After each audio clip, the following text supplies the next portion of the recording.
All right, I'm here. Okay, welcome in everyone.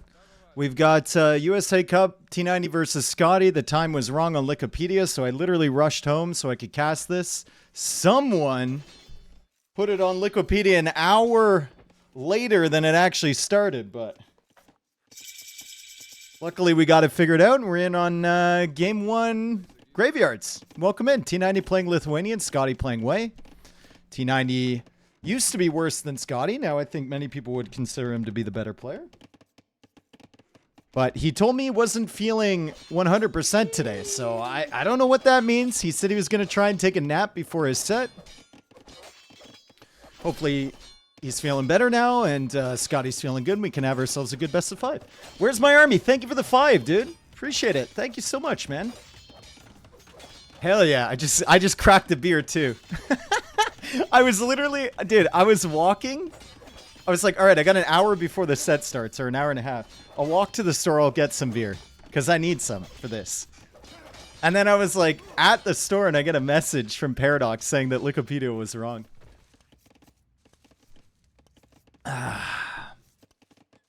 Okay, let's get into it.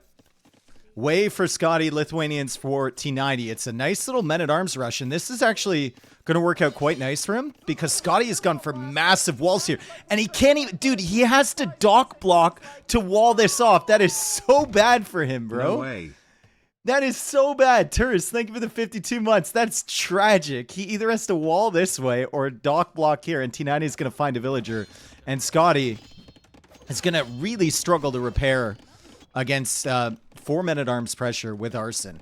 T90 has already added the archer range too. I really like this approach for him. Far more condensed space, not the big old wall off that Scotty's going for here. Villager already dead, and there's still a gap. And now, is Tristan going to walk all the way over there? Oh my god. I would prefer if he just attacks the stable. I don't think we have to walk. We don't have to, like, Lewis and Clark it to bring in some American references all over this way. However, he still has the scout, and Scotty doesn't know. That's the first Scotty doesn't know reference of the night. It's not going to be the last, I can guarantee you that. Here's a nice little drinking game. Drink every time I say Scotty doesn't know this set. Drink or sub, or both. I honestly, I don't care. We expect no less, I know. Sub.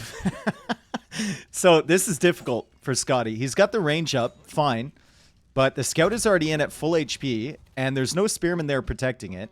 He actually deletes the wall to get the scouts in front of the men-at-arms and link them up with his skirms. That's a really nice move.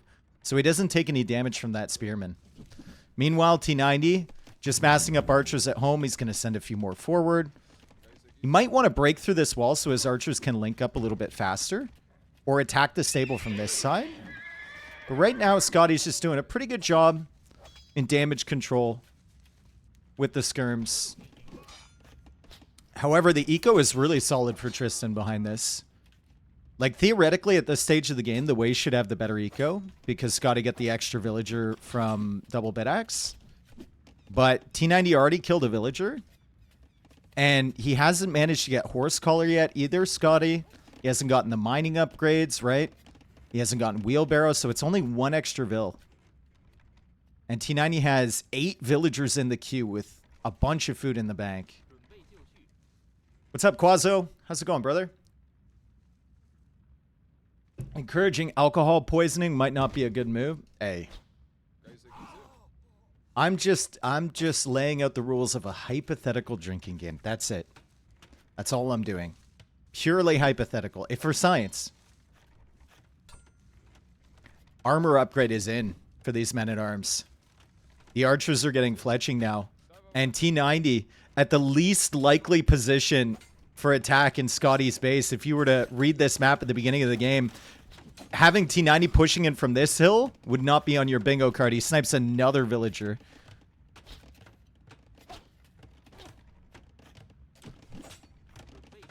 Skirmishers pushing forward. Scotty, once again, pretty good damage control, right? Only losing 2 villagers after having that fiasco with the hole at the back of his base. and going full wall scouts against men-at-arms, which is also kind of a disaster too. Tristan's played well. Only 9 seconds of idle TC time. He's about to click up. Like, he's played this really, really well. And with Lithuanians on this map, you're always going to get at least 4 relics, feels like. The faster castle age time with map control is massive here. The only problem now for T90 is that he's going to lose his army forward. And that means that Scotty can extend outwards through the map and maybe deny the relics coming in. But the good thing for him is that Tristan killed 3 of those scouts. That's massive value. If you're going into the castle age. Also, he still has a scout alive. He's playing pretty good, man. He can see all of these relics. He's got this locked down. Let's see if Scotty ever wants to lock this down himself. He could actually, you know what he could do? No, I guess not. I was about to say, like, he could dock here and then make fishing ships to, like, to make the best of a bad situation. You don't want to dock here and then make fish this way because Tristan's just going to snipe them. But he could actually, you know what? It wouldn't even be that bad. If he could find a way to, like, dock block this. I don't know if a dock extends. It might not.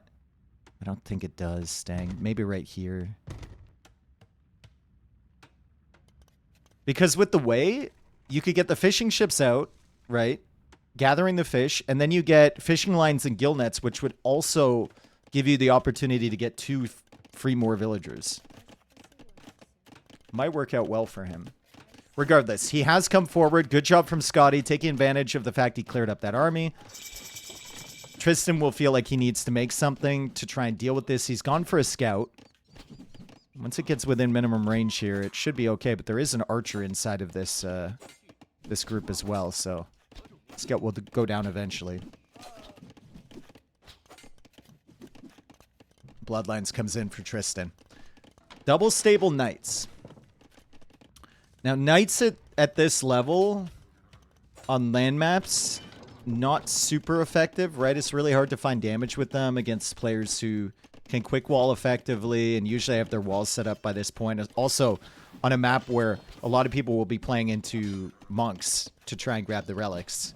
But they are a very, very strong option at the beginning of Castle Age. We'll see if Tristan can get on. It's going to be Chanbei for Scotty, which is probably a more consistent long-term unit than the Knights. However, if Tristan were to grab 4 relics super quickly, the Knights actually might be super effective because they have that plus attack, which helps them just absolutely eat the buildings, right? And he's probably going to get, I mean, forget about 4 relics. He's probably going to get like 10 relics. It's graveyards after all. There's relics all over the place. How many on the map? 14. I could see him getting 10. I could see him getting 11. I could see him even getting 13. I could see him getting 14 relics. University now for Scotty. And Scotty definitely does know that T90 is going to grab these relics. That's why he's got the scout out here already. Tristan, keeping the spearman nearby. Scotty doesn't want to adjust or take that fight. Doesn't want to jump on that. Lithuanian spearman is fast. Tristan takes 1 hit. It's not enough. Slowly, Tristan. 1 tile at a time. Come on. Make a run for it, bro. Make a run for it. He's brought his scout back, and he's chasing the scout from Scotty. He's going to bring his knights over here. I mean, credit to Scotty. 1 unit has forced the entire army from T90 back. And the monk doesn't even go down. +2 damage. No, +3 damage on the knights now. With scorpions coming out from T90. Really well played from T90 so far. I think I would have preferred... I guess he's going for the market with the thought process of... Once I grab all of these relics, I'm going to have a ton of floating gold that I can spend. But I think I would have preferred like a second town center securing one side of your base if there's all of these units on here. Or maybe even university for ballistics for the Scorpions. Ballistics is coming in now for Scotty. It's a decent amount of Jean Bay. It's actually a ridiculous amount. He's already up to 15. He went 3 ranges right away. Tristan does not get the conversion. Does get a bunch of damage with the Scorpions, though. Scotty is unaware. I don't think that was a song on that album. There's Scotty doesn't know, and then there's the far more cultured version. Scotty is unaware. Still 10 plus 3 on the Knights. Another villager went down over here, so 3-1 Eco Ketty. Scotty is ignorant.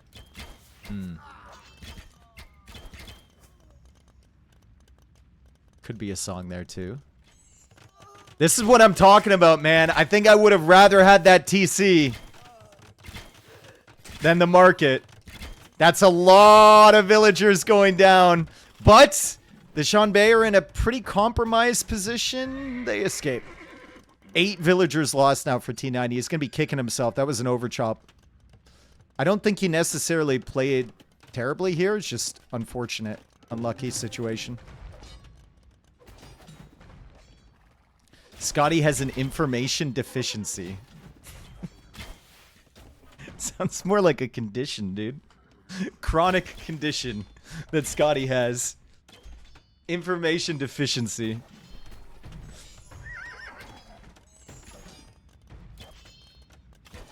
How many relics? Still only 2. There we go. There's number 3. Wheelbarrow on the way for T90. Villager advantage is in favor of Scotty after he got some of those upgrades. And it's going to be Hey Guang's coming in for him as well. And those can rip the Scorpions. Once the Scorpions are gone, the Shanbei can kind of run circles around the Knights. We do have 2 TCs for T90 though, and he's producing from both of them, hopefully. Yeah, should be able to. Wheelbarrow's coming in right now though. Hey Guangs do come out. They're going to get cleared up by the Knights. One thing about the Lithuanian Knights, they should deal with Hey Guangs way better, and that is a... Man, that was a big commitment from Scotty.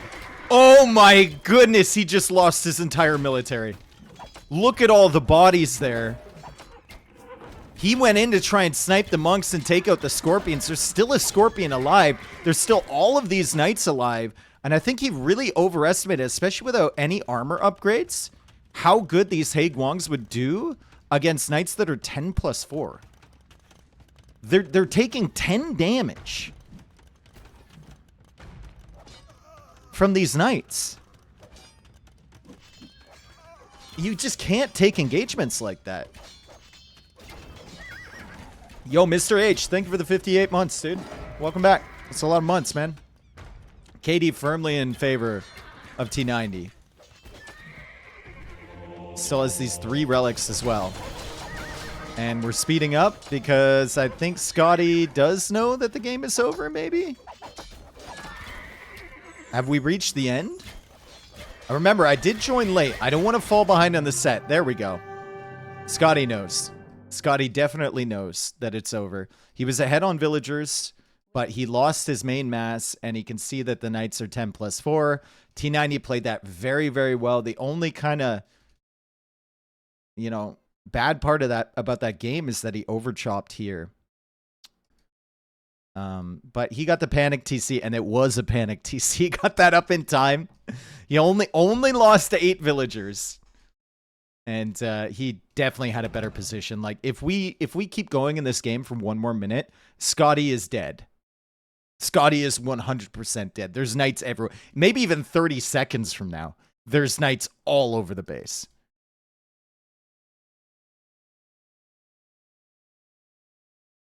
One nothing for T90. Scotty's pretty quick with it, too. 92 EAPM. Wow. Okay.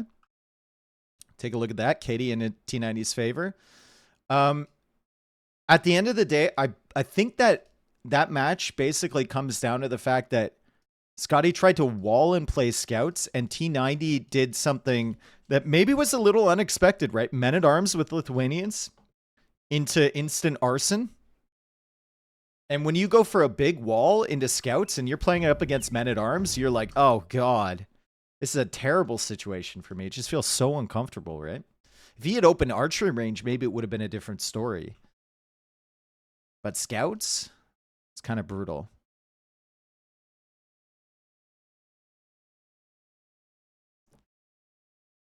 Okay, graveyards goes to T90, and hopefully we can get into the next game. Now, there's a lot of unique maps on this tournament as far as I remember. There's 2 of them for Scotty.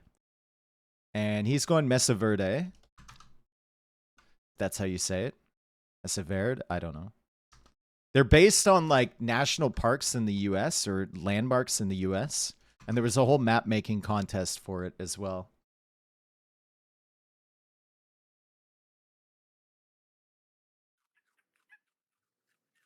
It's in Minnesota. Okay, let's take a look. Oh, wow. Okay, question. Why do we have all of this if we can't get to it? Also, I just heard a bird. It better be a bald eagle. It's an owl. Disgusting. What about this one? It's a falcon. Dang. It's based off the real one? I would assume so, yeah. So this map looks like we start with 12 houses and a tiny little fortified palisade base with a TC up against the edge of the map. There's some javelinas in here. T90 already pulled one in. We got some deer around the edges. Some black bears. Some foxes in the center. And both players are going to have to stretch out towards each other. It's going to be Aztecs for Scotty, and it's going to be Japanese for T90.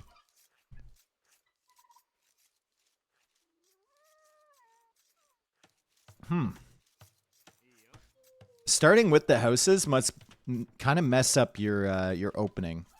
I wonder if either of them had the temptation to build extra houses themselves.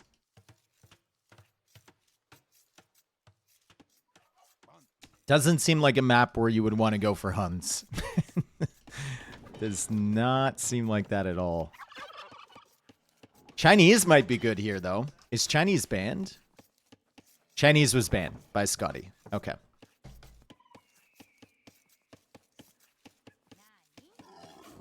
Okay, so the eagle comes forward from Scotty with Aztecs.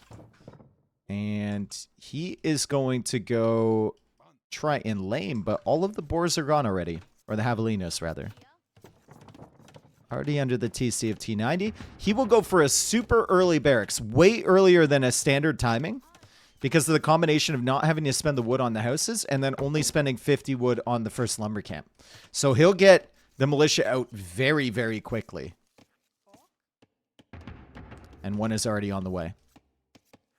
Does Scotty know? Scotty doesn't know, guys. Scotty doesn't know. He doesn't even know where the lumber camp is, let alone the barracks. He's about to find the lumber camp. And he's going to look for some villager picks here. But now he sees the barracks. And there's a militia defending from T90. As he goes onto the gold. So he might be planning on making even more militia here. Scout comes back from T90. He's going to try and block this eagle. Militia comes in. Another one following up behind that. Excellent play from T90. He's clearly very prepared for this map. What is the quota on that joke for casting Scotty games? Well, it is a drinking game. So you can either drink or you can sub. I think we're going to have a lot of drunk people here. And yeah, I'm trying to make everyone have a good time, you know? I'm a drink? Yeah, I figured. Militia coming out from the Aztecs. They can go for an effective drush as well. Their militia won't attack as fast, but they start with extra gold, so It's easier for them to produce the militia. And Scotty's res collected a little bit higher than T90's right now. This build definitely hurt T90's eco. He won't be able to click up to feudal age very quickly either. I think that's part of the idea with this. Okay, Martini's not drinking. He's not drinking, he's subbing. Cool. And now everyone else has to take another drink. No. Cool. Great. Thank you for the subscription. I appreciate it. So, like I was saying, the play into militia is probably pretty standard here. I haven't watched the rest of the sets in this tournament, but there's not enough food to consistently go up to feudal age quickly. So the play to stall out Dark Age is probably the meta.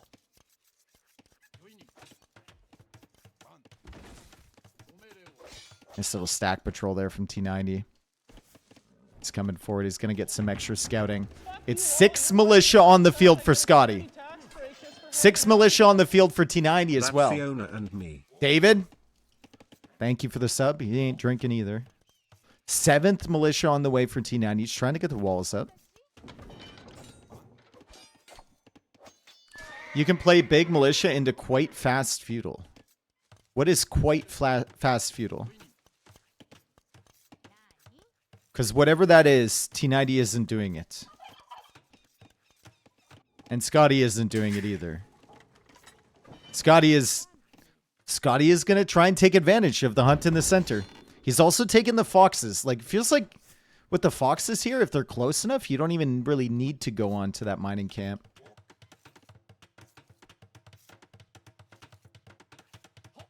Dave, do you like your chat smart and intellectual or dumb and easily fooled? I want my chat to be so smart, it's dumb how smart they are. That's a much better engagement for T90. Obviously, Japanese militia are going to be better than the Aztec militia, but Scotty just kind of patrolled into that fight and was like, yeah, we'll just let it ride. Unfortunately for him, he shouldn't have let it ride. Because T90 is going to have a really good position now.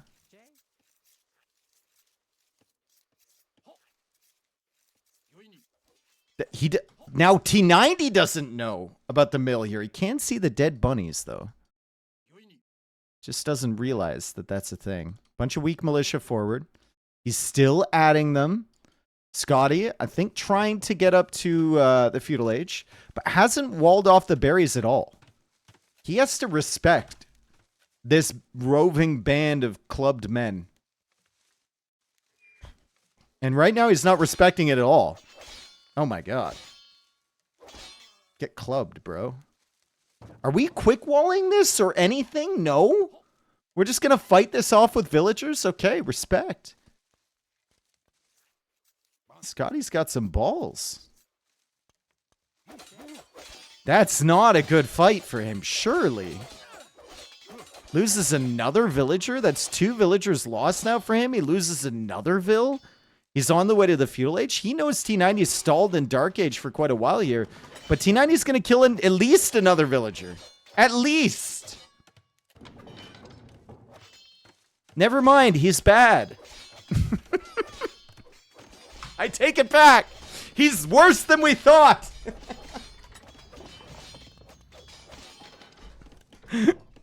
He's worse than we suspected. Scotty did know how terrible he was.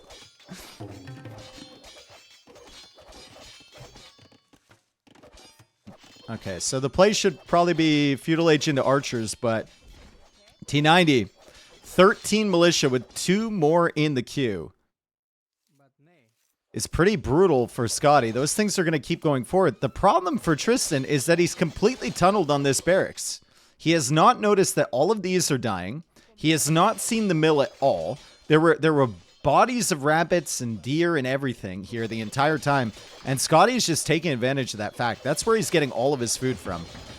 He will, however, have to repair with 5 villagers as he tries to get to the feudal age, because T90 basically Zerg rushing him here. 16 militia.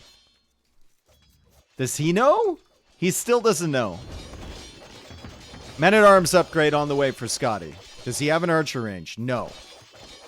He's spending all of his wood to repair this barracks.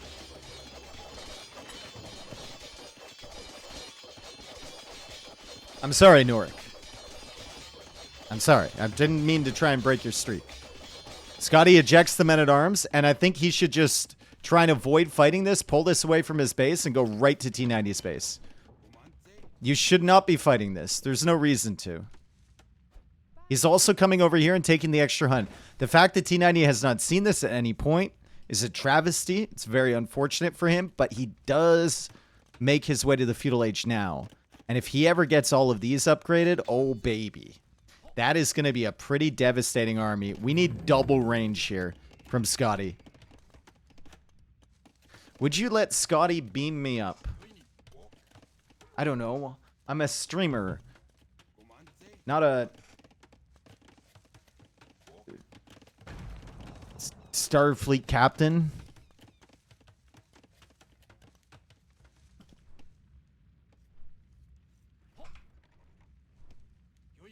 Very good. Thank you, Cosmos. See, Tristan's going to see this mill now and go like, huh? Where did that come from? How long has that been there? There's no hunt around here. One archery range is surely not enough, right? Like, surely not enough. These are going to be men-at-arms soon.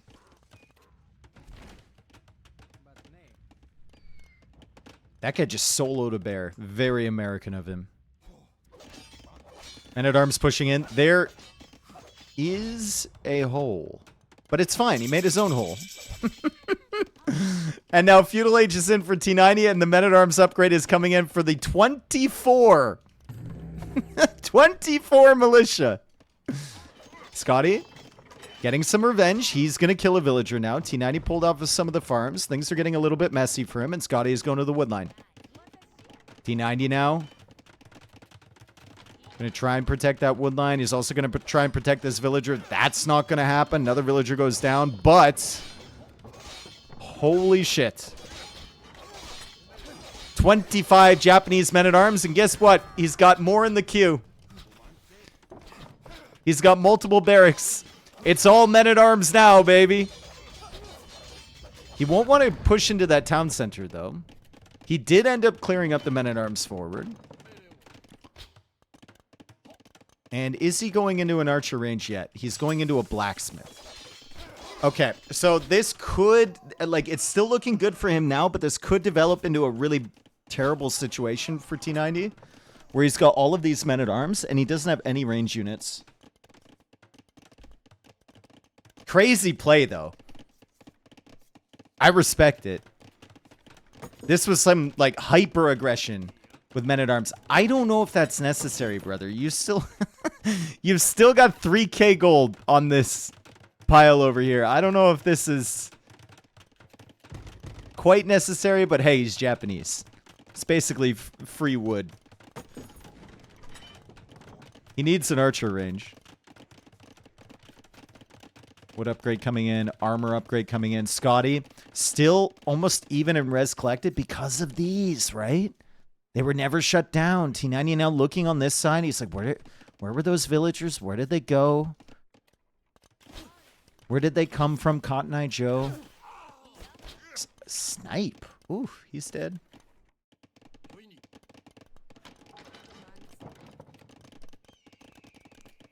Second range now for Scotty.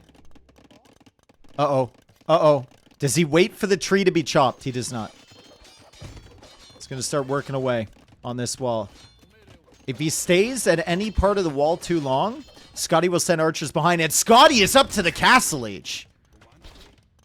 Oh, this gets worse and worse for T90. This is not scaling well for him at all. He had the early pressure. Scotty hard committed to 5 villagers repairing the barracks. T90 never saw the villagers in the center, enabling Scotty to go up to feudal age faster and get that castle age time as well with all the food collected from these villagers. And the res collected is still even after all of that. Second range now coming up for T90, and he's making archers. Pretty cool game. Scotty knew all along. Did he, though? People have been saying he didn't know. Drink.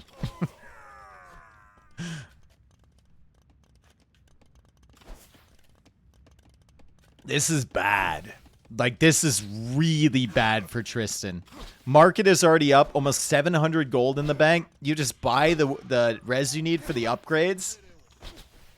He could go for a university right away, and then all of this is cooked, right? I wonder if Tristan even suspects. He probably doesn't even know that Scotty's about to hit Castle Age this soon, because he just probably assumes that there's no food eco for Scotty. Castle Age comes in, and now he knows he's cooked. Instantly hits the market. Trying to get a timing here. There's only 7 men-at-arms remaining. They have ducked back through this one little path. But Scotty sends some more archers back.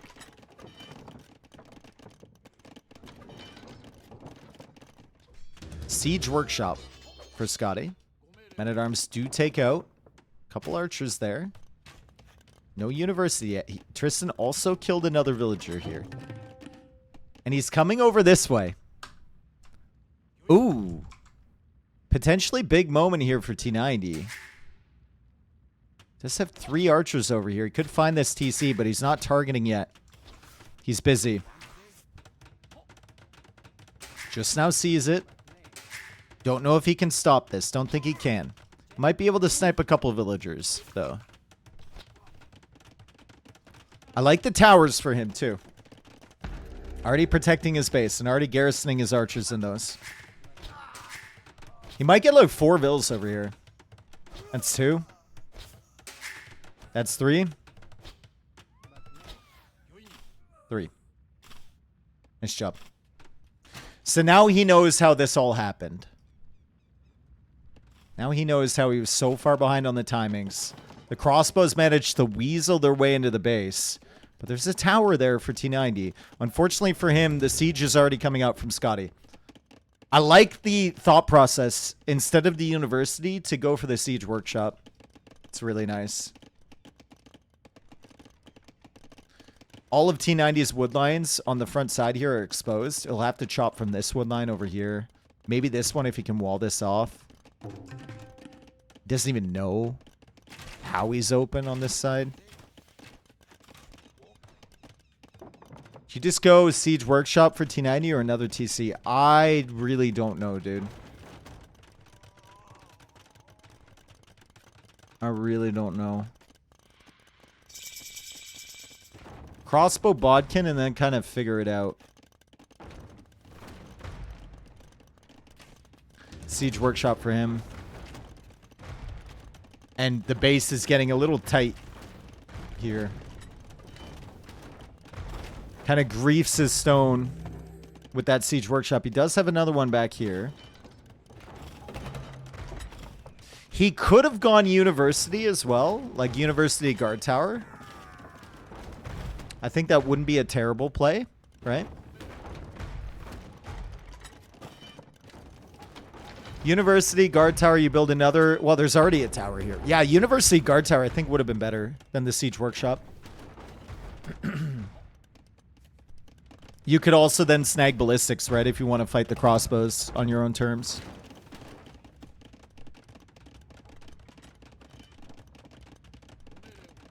Crossbows coming over. The wood line is open. This game isn't over yet. T90 going for a counterattack. Scotty. Does he know? He knows. And T90 only gets 1 villager, but he also gets the monk. The crossbows are coming back across. This army will likely die from T90, but this buys him valuable time to recover a little bit. Scotty is still ahead on villagers. More mangonels coming out for him. Good micro from T90. Do they go for ballistics now? Scotty can get it. He's got the 3rd TC over here as well. So the villager count is really expanding for him.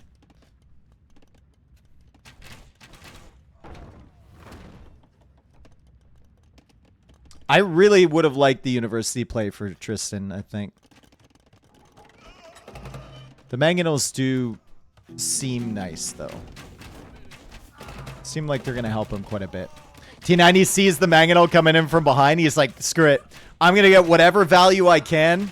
Stays as close to this one as possible. Honestly, making the best out of a bad situation. That was really nice for him. That was not so nice, but it's fine. He's pushing over here now. Scotty going for the university. 5 crossbows for T90.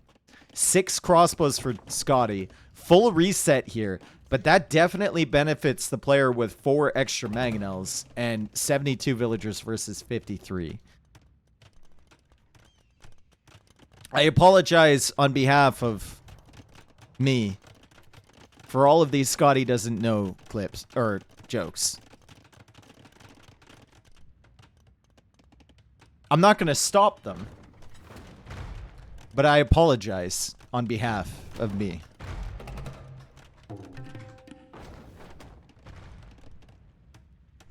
Does anyone have the brackets, please? Yeah. Someone link the brackets, please. I did not have time for the commands and everything. I'll have to add those if we get a moment here. Because someone put the set on Wikipedia an hour later than it actually started, which is why I was late.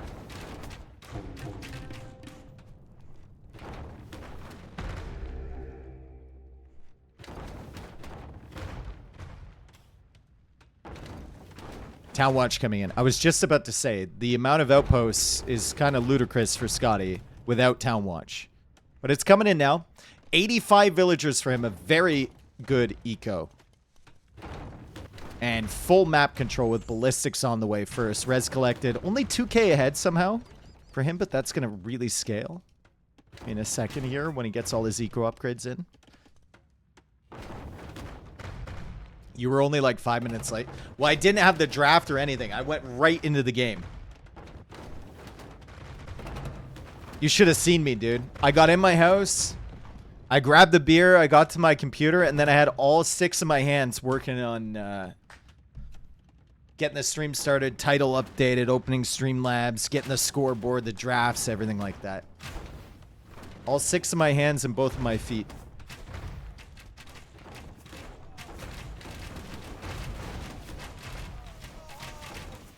Scotty taking out the crossbows. Mangonel's going 1 for 1 over here, but T90 sniped an extra one.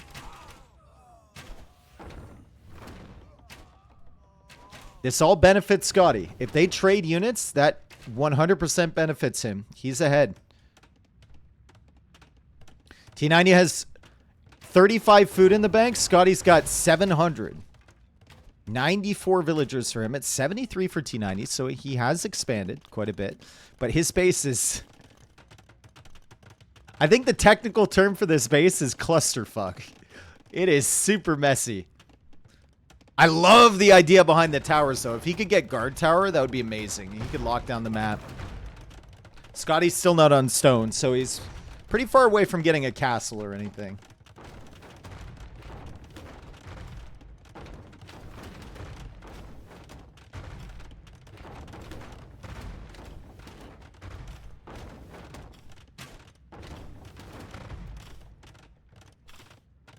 $11 HP on that, Scotty. He could deny that. He could deny this one as well. He denies that tower. Can he deny this tower? He took the res away from T90. There's only 25 HP left on this tower foundation. He clearly doesn't know. And now Scotty is going out to stone. So he recognizes the need for a castle. Still 84 villagers for T90 with ballistics coming in. His imp timing is going to be way later, but these towers are going to buy him a ton of time in the center of the map. By the way, 3 relics for Aztec's player already. That will be very nice for him. Scotty now buying 200 stone. He wants to really, really force that castle up.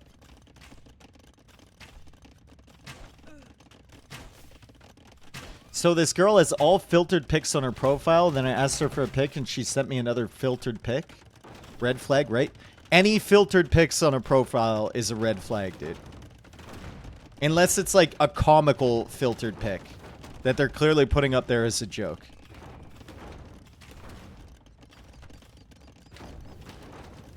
If it's all filtered pictures, then that's not a red flag. That's the beacons of fucking Gondor, bro. Arbalest coming in. Bracer coming in from Scotty. That's a Soviet parade. Exactly. Uh-oh. Uh-oh. Scotty. Can he keep this castle up? He's in a rough position back here. T90 has 3 mangonels. He's done well. He's bought himself a ton of time. And he takes out another mangonel. Man, Scotty's micro is struggling here. He does have Arbalest finally. Does have Bracer. Should be able to take out these mangonels now. Should be able to put up that castle. But T90 in a position to go up to Imp.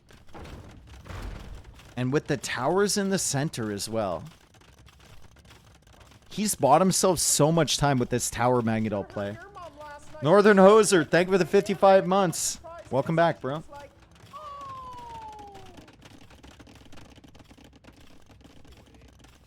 Another tower.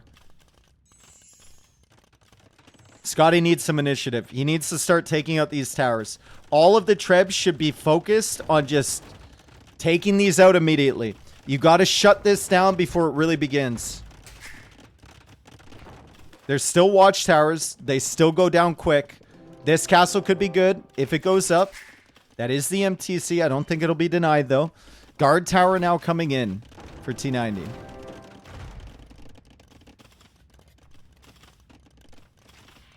All of the good thing here for Scotty about the towers, if there is a silver lining, it's that T90 has spent so much stone on these, he won't be able to get a castle. He won't be able to have trebs right away. And he won't be able to get Yasama for these. And he'll probably spend quite a bit of stone continuing the tower push or trying to repair some of these as well. What's up, Travis?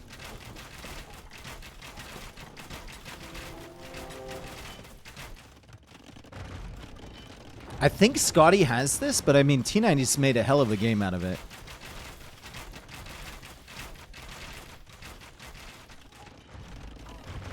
It's just dealing with these trebs is going to be so difficult for him. Does he have a counter to this at all? I don't think so.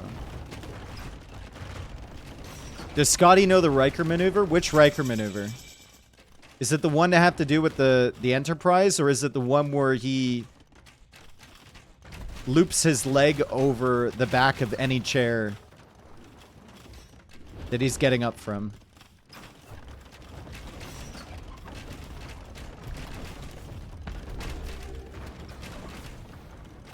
It's the chair? Okay. Yeah, I think this is time for Atlatl. Atlatl skirms. They're really good.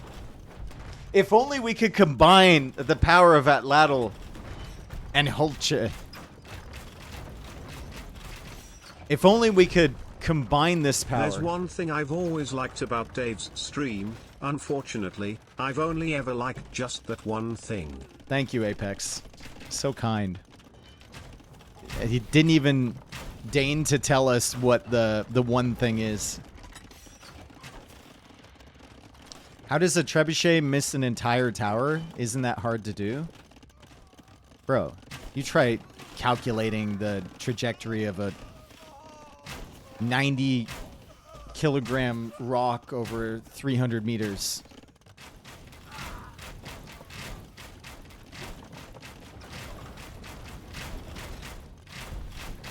T90-kilogram rock. I see what you did there. Atlatl coming in for Scotty. Still only, by the way, he's trying to make a full tech switch into Skirm. Still only 13 on food. There we go. He's realized. Farming on this map is so difficult, dude. It's 13 on food for T90 as well. T90 farms on this map is probably the biggest thing that nerfs him. You have to be orderly with your farms. They have to fit together. You have to play Tetris with your farms, and Scotty makes it a series here. 1-1. Amazing aggressive play from T90 with the Japanese. Oh, the infantry attacking faster only starts in Feudal Age. I always forget that, dude. I always forget that. I was saying they attack faster the entire time. I'm sure YouTube comments are going to roast me. It used to be that Japanese would attack faster in Dark Age back in the day. But it is Feudal Age now. Dang. RIP. That sucks. YouTube smells? Yeah, it's fine.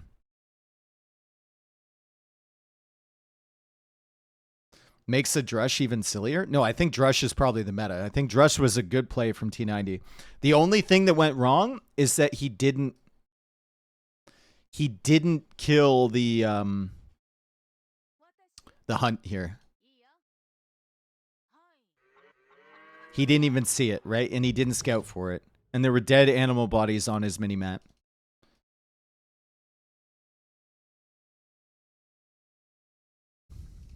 T90 ran around too much instead of hitting Scotty's walls. I mean, he was hitting the walls too much, actually. Like, he wasn't searching. He wasn't running around enough. Once he was in Feudal Age and Scotty had archers, he couldn't stay there and hit the walls. Who are we biased for here? Obviously Tristan. Obviously. I'm a best man at his wedding. So it's like, you know, little bias there.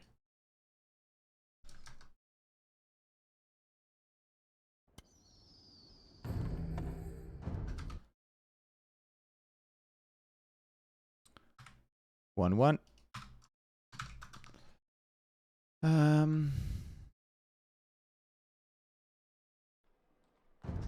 Okay, what commands do I need for this tournament? I didn't even get time to really read the handbook. Was it you, Paradox?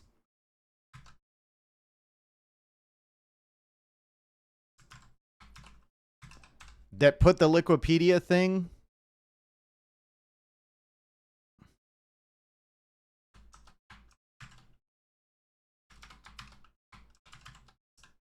Thank you for letting me know, by the way.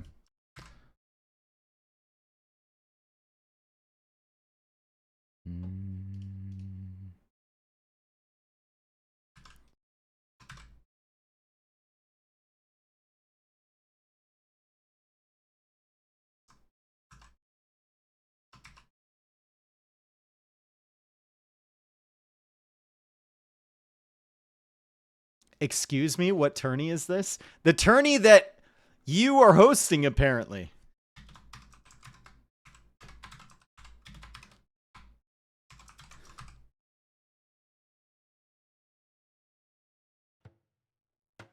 At least that's what my title says. Okay. Land Madness. We have Romans for T90. We have Portuguese for Scotty.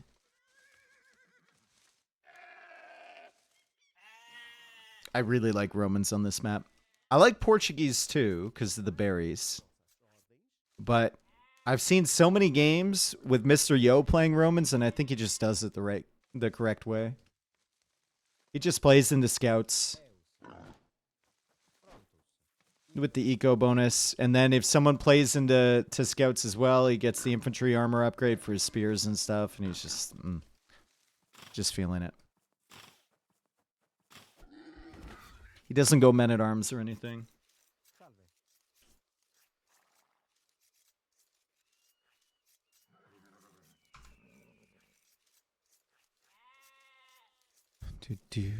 Okay, let me mark down the Civ thing. I was too busy with the commands.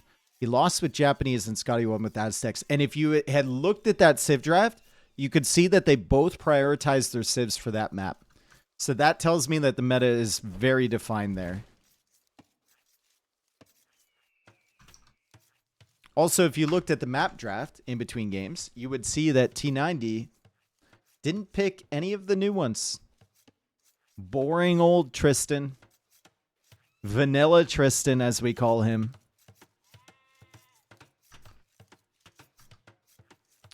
He picked Arena Land Madness. That's what we call him. Vanilla Tristan. Nice little double deer push, too. Beautiful. That means he can maybe push in some of the neutral ones, too. That's really good. Hell yeah.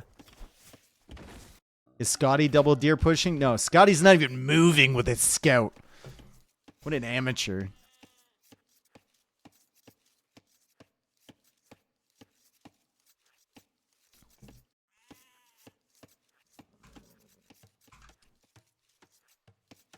Okay.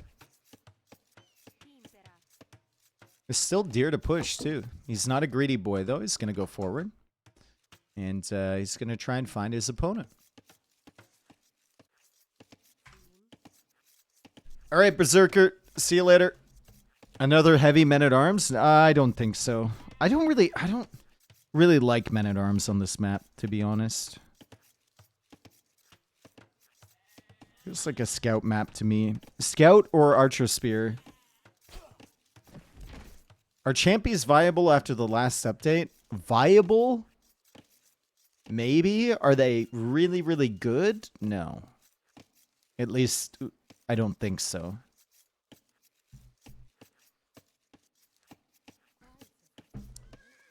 I don't think people realize the time sink of running a good tourney. Yeah.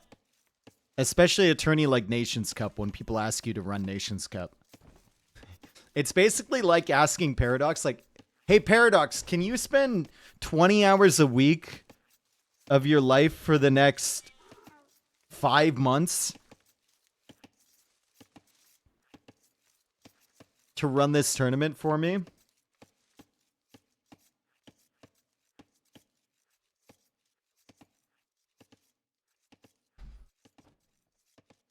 If not more.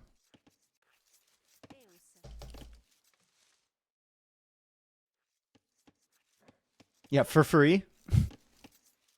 And I'm allowed to criticize you if I want to as well.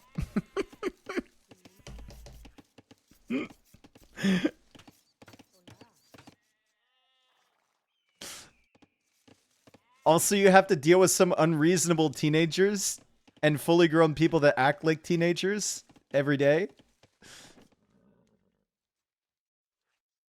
For free? As a reward, I may say thank you once or twice. Dude, the double deer push. He's basically speedrunning Dark Age here. It's all optimal. This is, wow, this is really nice from T90. Good angles. Really good angles. Double deer pushing again. And how did that go back? I mean, he can shoot it near the mill, but seriously, what on earth? What? He's got to be at least a little bit frustrated. Let's take a look at Scotty. Still pushing in some deer of his own. As a reward, I'll tell people how good you are at it, so they'll ask you to do it even more. Exactly. So T90 gets up to Feudal Age. He did not go Loom because he knew Scotty would be pushing in deer the whole time. It's got a pretty good economy, but Scotty does as well. Double resource collection on the berries for the Portuguese is very, very nice. However, the Romans 5% is kind of balancing that out, right? And the stable goes up for both. So stable opening for both. Like I said, Men-at-Arms just feels a little awkward on this map. Feels like you need that mobility right away. If you play into walling off your woodlines and whatnot, you can play Archer Spear early. But you kind of get punished if your opponent is super far away. Or if they have a really good map. Scouts are probably just more consistent. They'll probably play Scouts here. Some heavy Spearmen play early. Like 2, 3, 4 spears early on, and then they'll add in the range. Although I think there is a world in which the Romans could just go double stable. Yeah, there's the Spearman right now from T90. How much wood do Portuguese generally get from berries in Dark Age? I think it's 42 wood per berry patch. I think that's the number. So if you look at a berry patch like this, with 5 of them, that's like, what? 210?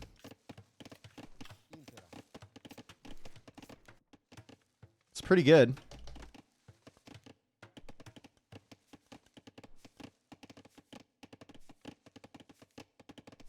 There's a bunch of people counting on their fingers, making sure I did that math right. I just want to let you know that I did that on the fly. On the stream.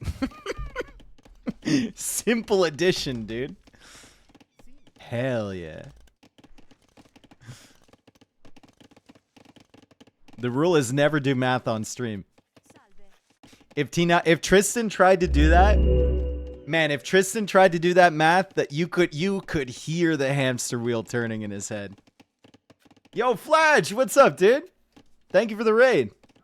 I appreciate it. Welcome in, everyone. USA Cup, T90 against Scotty. The first game was a bit of a struggle for Scotty. He definitely didn't know. But the second game was quite a nice one. It was nice and even. And now we're on to Land Madness, Portuguese and Romans, 2 really good civs here. Like I said, heavy spearman production for T90. And the archer range comes up for both. A little bit sooner for Scotty, but way less investment in the scouts. So he's going to have to invest into more spears, it feels like. T90 already hard committed onto some of these spearmen to clear them up. He wants to get those numbers out of there. And all of this pressure forward at Scotty's base means that he really is struggling to expand. Like even going out to these extra berries, which he probably wants to do. At some point, he's going to have to be careful about that. He takes a lot of straggler trees because he can't move his villagers over here immediately. Just some inefficiencies, right? T90's base, a lot easier to play when there's not a massive group of scouts roaming around your eco.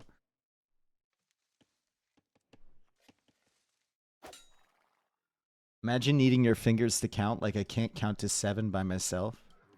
Well done, Janosh. That's right. Not Janosh today. You're Janosh. Janosh has 10 fingers. Janosh only has 7. Does Tristan have good APM? Not for his level, no. He's around like 50 APM, mid-50s. But one thing I don't think he does, which boosts a lot of players' EAPM, is formation spam. Like, if you were to take formation... I'd actually be curious. If you were to take formation spam out of Leary and Hera's EAPM, I think they drop by, like, 40. Or more. Same with Viper. Ooh, that's a big commitment from Tristan onto that fight, and it's actually a good one. He does have the armor on his scouts. No bloodlines there, but he clears up the scouts from Scotty. He's going to be able to clear up the archers. Doesn't even need the help of the skirmishers. And he'll add in some more scouts of his own. He also saves this really weak one. He can put that on auto scout. I think he should. Explore the map a little bit. Get some score boost. Get that mental advantage. No, he's going to keep it in the group. How much of these pros APM is really E? Exactly. Like Stone Please. Stone Please's EAPM off the charts. Same with El Matador. Off the charts. Right? But their EAPM is highest when they have 3 units. When they have 200 units, it drops off by like 70. So... that should probably tell you all you need to know. They get slower as the game goes on, and they get more units to control.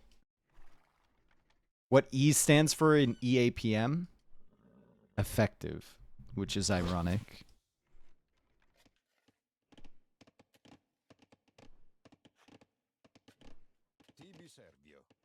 Bloodlines coming in. With the range units now, Scotty's spearmen aren't going to be that effective. He will have a big mass of archers, though. Portuguese save on the gold cost of units. minus 20%. So that's really easy to mass up those archers. And he's actually got a lot of gold floating. So he'll go for the market, maybe try and balance out his eco a little bit. T90's going to have to engage here to prevent these archers from getting close to the tower. And that is a perfectly timed tower from T90. Great game sense there to go for that tower. He suspected that Scotty would push in that way. Built the tower about a minute before the army actually gets here.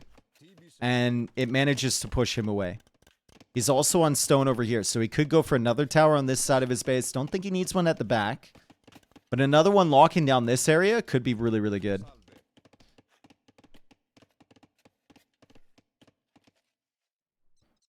And now, Scotty doesn't know where the army of T90 is. So he's got to be a little bit concerned about that. He's going for bloodlines to upgrade his scouts. He's got 16 archers, which is concerning. Another tower that should be perfectly on time for T90, but the scouts show up a little bit too early. Concerning moments for him. Might want to build a tower back here right now. Doesn't have the stone.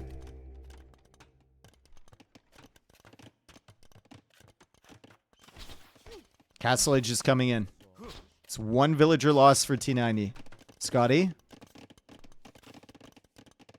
Pretty protected back here. The archer mass simply wasn't there for T90. He's trying to get out to this tower. He thinks he pushed him way far enough. He hasn't. Scouts threatening to jump on the skirmishers. Scouts for T90. Still looking for damage.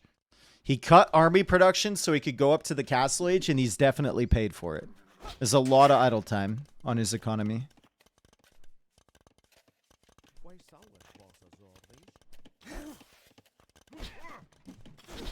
Oh my god, he said it. I've been saying it. Scotty, what are we... Hello? We're just going to allow him to get up that... I mean, that's an amazing tower to have complete over there from T90. Now he's got some comfort on these farms.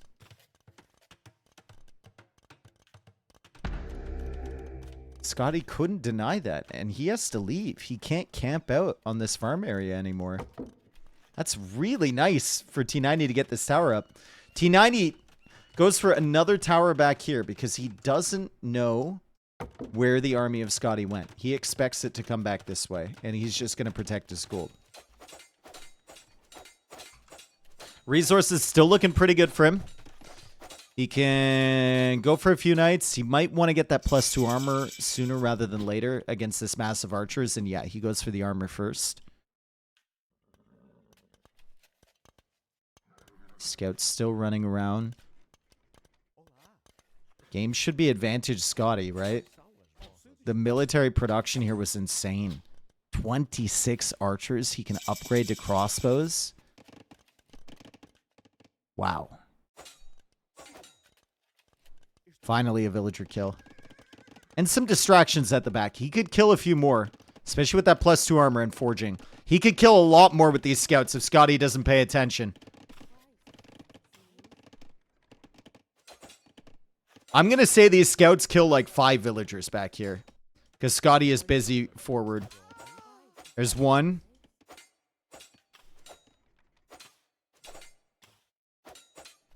Two.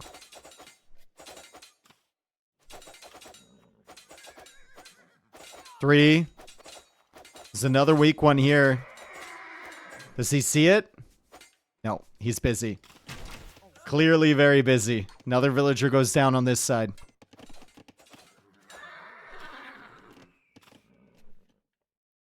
More knights looping around this way.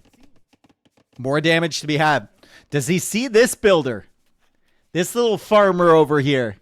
This little farmette. Does he see her? He doesn't. He's pulling the scouts to the back of the map, and he's coming in with the knights on this side. Scorpion's now out for T90, making life difficult for Scotty. +2 armor, knights can go forward. The Scorpions can defend at home. You don't need the knights against the main army. That's the benefit of the Scorpions here and the towers.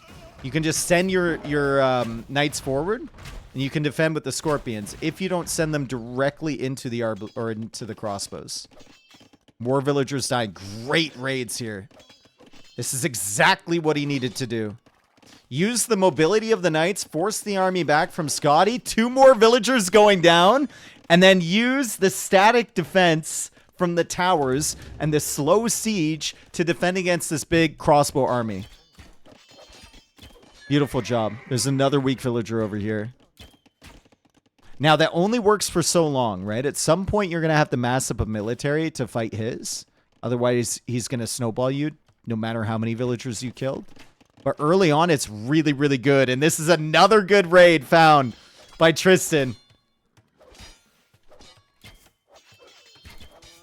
2 more villagers dead. And maybe another one here. Yep. Gets another one. Suddenly, the Eco Kitty is 12-2.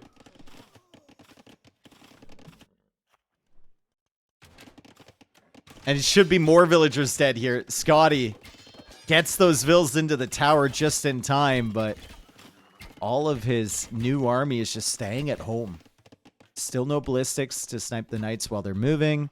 Another TC here for T90. Let's see if he decides to commit to that. It's a big risk coming out this way.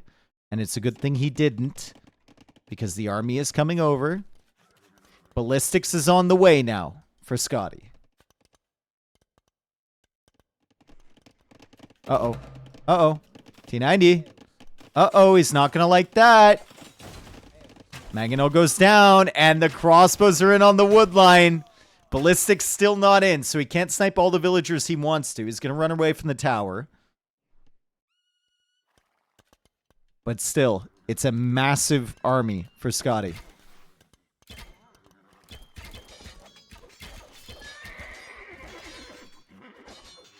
T90 sends 1 knight into the back. There's plenty of kills to be had if Scotty is distracted. Another villager goes down from T90.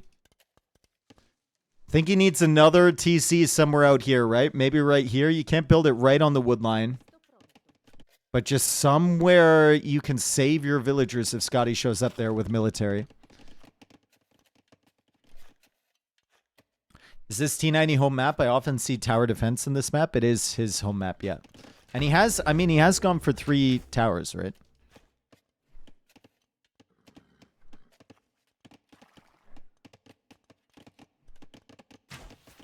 So 53 vills versus 48.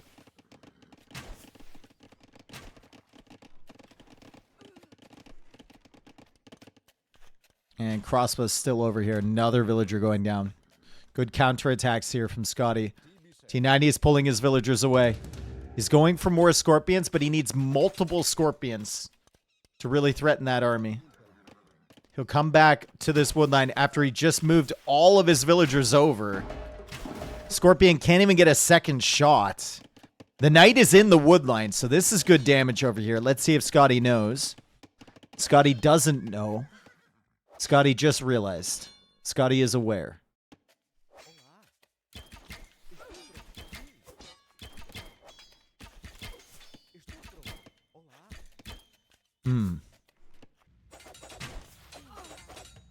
Eco Kitty is 16-9. 16-10. Ooh, this is such a brutal position for Tristan. Can he get the counter raid that he needs? There's 9 villagers here he could clear up. He is on 2 TCs. Scotty is not. He's thinking about going for a second one now. He'll lose more villagers, but he still has this army that's so difficult for Tristan to take out. And Tristan has snuck villagers over here. That's huge. If he can start expanding his eco on this side without Scotty knowing about it, that would be amazing. Also, a big scorpion shot could be had right here. Doesn't get it. His crossbows are very weak.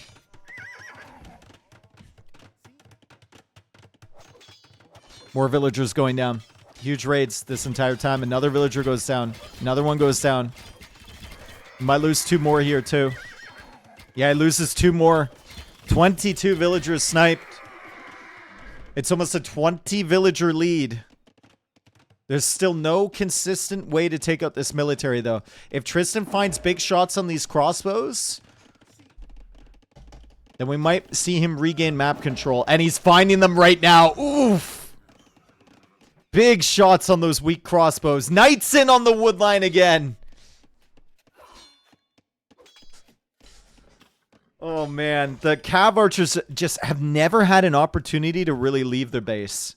Because the Knights have been here the whole time. But this is a big find for Scotty. Huge find for Scotty. T90 tried to get a little bit greedy, a little bit sneaky, go out for this gold over here. And he loses so many villagers because of it. Eco KD now 25 to 16. He does lose the crossbows, though. Meanwhile, on this side, Cav Archers stretching forward. Knights back over here, but the Cav Archers are friendly here in defense. Second TC now for Scotty. 1,000 food in the bank, and he's going to sell 400 of it. And it's going to be just another night raid coming in from this side by T90. But at least there's TCs up this time for Scotty. T90's still in a rough position here. Because the Cav Archers have mobility. And if Scotty can mass them up, I mean, he's already got 20 of them. They can kind of counter the Knights, right? Another raid. Does Scotty know? Scotty doesn't know. Once again, I apologize for all the Scotty doesn't know comments, but I'm not going to stop. Will Scotty ever know? No. 29 to 19. It's only 10 more villager kills for Tristan. 20 villagers ahead, though. Let's shift out this way again. University would be very, very, very nice for him.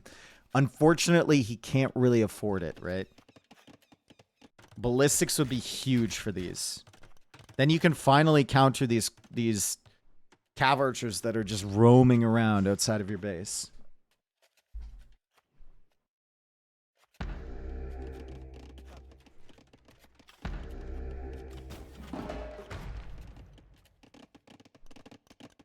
Scotty.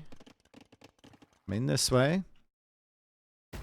Scorpions are here. You can see the wood line. Might be able to find this TC. I think he will. Now T90 is in a rough position. The Scorpions don't have a lot of mobility to move back and forth on this wood line and protect everything. Knight's still coming in from this direction. Scotty. Think he got Town Watch. Yeah, he wants to know where these Knights are coming from. Some nice kills here for Scotty for sure. On the backside. That's a situation where ballistics would have helped a lot. Such a rough spot for T90 because he knows he's ahead on eco. He knows how much damage he's done, but he does not really have a consistent military at all. And now he tries to go for a castle over here. Remember, he can't wall this off. And every single time these Cav Archers attack, he has to shift his Scorpions back across the other way.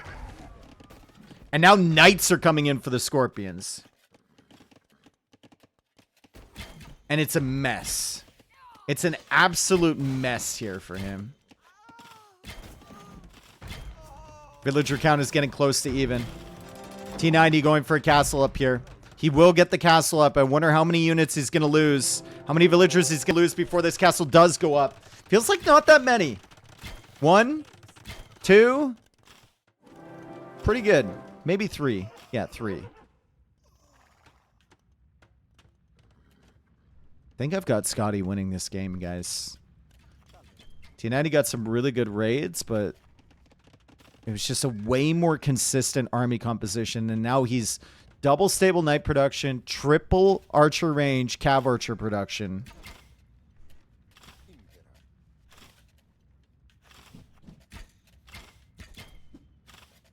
What's up, Art? How's it going, dude? If he can lock it down and get his eco set up and get back into military production again, then maybe. Right? Like, he's got enough stone for another castle. Another castle here or here would probably go hard. And then you just play out from the corner of the map. The late game Civ matchup is horrible for the Romans here, by the way.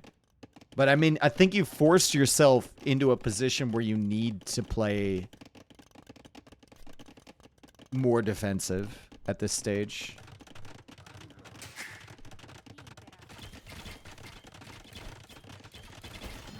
How has T90 collected less resources? because his villagers have been running from one side of the map to the other the entire time. Yeah, he's cooked. He's going to have to make a comeback here, guys. GG call by T90. Scotty takes another game. That was a pretty good game there. I think it all just started going wrong as soon as Tristan tried to go up to Castlage and didn't produce military. And even then, like, he got some really good raids here. But he never really found a secure woodline to lock down. And he never really got that big scorpion mass to push the crossbows away early. Took him a very long time to get that. They were continuing to do damage. And then once the cav archers came out and he didn't have ballistics, it's just so difficult to stop.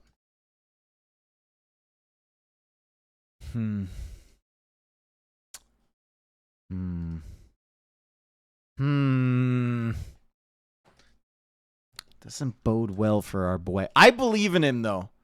I believe in him. I think he's got this. I think he can win Arena. I think he can win Voyageurs or whatever it is. Actually, since it's USA Cup, I'll pronounce it in the way that Americans would pronounce it. Voyageurs?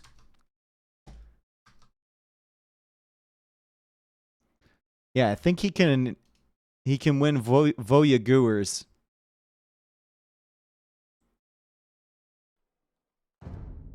Can T90 beat Daniel? I think if the conditions are right, he can, yeah.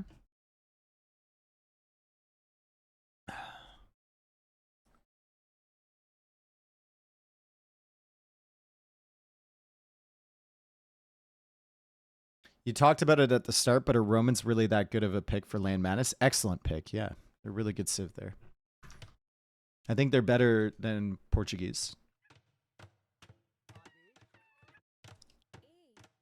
All right, this is Voyageurs, or Voyageurs, since this is USA Cup. Looks like some asshole has been through here with his dirt bike, jumping the wood pile, leaving fires, and ripping up all the terrain. All in the name of freedom. Disgusting. We have a fortified outpost here from T90 over on this side. I'm assuming we have a corresponding one over here from Scotty. Yeah, leaving tread marks, dude.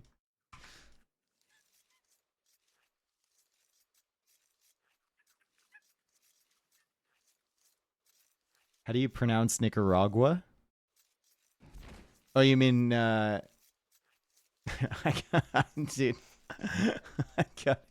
I gotta be careful with that, bro. Hold up, dude. Hold up. Is this live? No.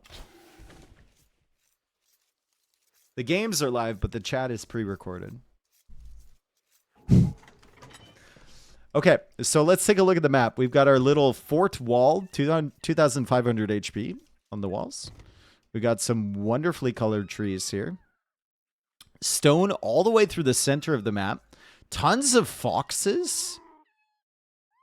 Explosive kegs. Maybe explosive. I'm assuming they're explosive. It is USA Cup after all. And then a bunch of rabbits as well. Also boars in these areas. Got to be careful taking the boar, though. And I wonder if the boars... You know what? Hey, streamer. This can probably kill the boar. If you want to lame your opponent a little bit. These boars are closer to them than they are to you. So if that boar manages to, like, walk within range of the 4 tiles around this, they could actually lame them. Can the tower be garrisoned? I don't think so. T90 is coming over here. You got to take out the outpost first if you want to take advantage of all the foxes on this side. He is playing Hindustanis. Scotty is playing Dravidians. Dravidians? Dravidians? Is he going to play elephant archers? What on earth? Just full siege push? Who's vaping? Is it the foxes? Thank you, Mycroft. Ooh, Scotty. Scotty does know. Scotty's coming in. That was actually him checking the line of sight of his little outpost there, seeing when the boar was going to leave, and then going into lame. But unfortunately, he wasn't even able to block the villager once. So T90 will get this pig back safely. This map looks good. It does look good, doesn't it? Also, we have a little area for fish booming back here. I'm not certain if you can dock. It looks like you might not be able to dock. But if you could, you would make a dock here and then go for the fish boom on the oysters. Maybe that's why Dravidians?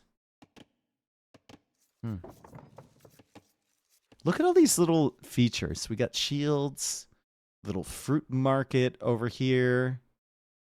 We've got a little pond filled with maple leaves. I mean, that's very Canadian. We've got lily pads, oysters, the fall colors. You got foxes and bunnies, horses, this stuff. Why is there just... Dude, why are there two little islands here with a stone pile on them? So random. It's nice, though. Might come into play. Who knows? What is this? Oh, that's the fruit stand for T90. Okay. What's that? Someone's tanning something? Stretch and hide?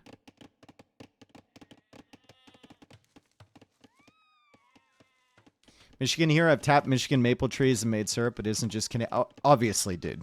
Obviously. It's just our symbol. All right, so T90 can't quite range with this tower. It's close, but he can't quite do it. He'll be able to see the villagers, though, and Feudal Age is coming in for him. It's going to be a fast castle for Scotty. Huzzah, a tanning rack. Exactly. No loom? Oh, no, dude. No loom for Scotty. And he's got to be careful because his scout isn't a Dark Age scout yet, and he can't go quite... He can't go super close to that tower either.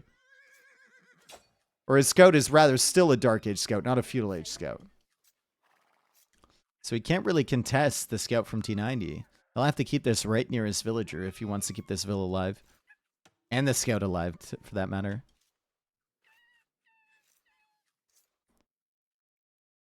Double bit axe, farming upgrades. So T90 going to be making some scouts.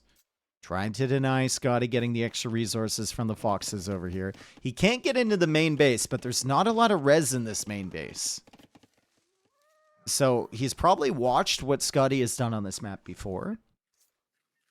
And he's punishing him. People probably let Scotty get away with collecting the extra resources. No loom, right? T9 is not going to let that happen. And he kills another villager. Dang. Great play from Tristan. We have walls over here from Scotty. T90 can't get in. I think walls over here. He can't get in. I would assume that you can't dock here. There are oysters that you could take. I would assume the meta would be dock if you could actually take the oysters. And neither of them have done it.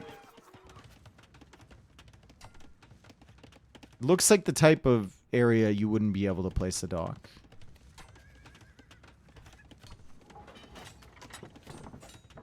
What's the relic situation? 1, 2, 3, 4, 5. 5 relics on the map. By the way, Hindustani scouts, T90 is a huge fan of them. And their extra bonus damage against buildings. He thinks they absolutely rip through walls. And they kind of do. He's got a point. I don't think they're as good as he thinks they are. But I also don't think he's as good as he thinks he is. Sorry, I only said that because I knew he'd be watching this back. Can't all be positive, you know? He will watch this like 5 times, man. I know him so well. He'll get done with this, and then he'll grab a glass of scotch. He'll watch this, and then he'll complain to his fiance. Dave's being mean to me!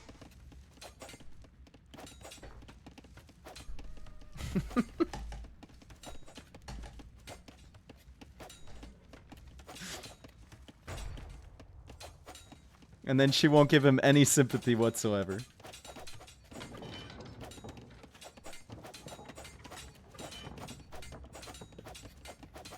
Alright, so Scotty will be in Castle Age quite quickly. The question is, what does he do with it? Also, can you find the... I guess these were Gaia horses? You could find these? We'll name him Hidalgo. And then Scotty's horse will be named like... I want to name him Seabiscuit. But let's give him a proper like derby horse name. Like something really dumb. Like entitled Whale. Something like some sort of Xbox auto-generated username. It's a lot of pressure from Tristan. It is a lot of pressure. Scotty will be able to defend here, but this is idle time on all of his eco. He didn't have the eco upgrades as soon as Tristan did. He lost 2 villagers over here. T90 is now taking the foxes over on this side, right? So he's getting all that gold in. He's 1,000 extra res collected ahead. Name him Euro Trip. What should we name this horse?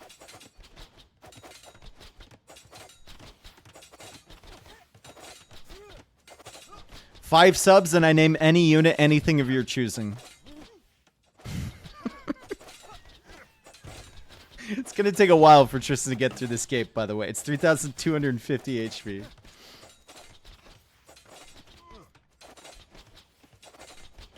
Oh god, he's adapting a power slap model. I need to, dude.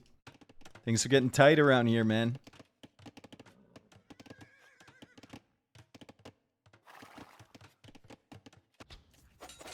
No horse color?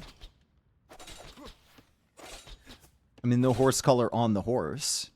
That's fair. Oh no! Entitled Whale! Oh, Entitled Whale. Snaps his leg. We're gonna have to take him outside. Take him to the back shed. He lives on a farm now.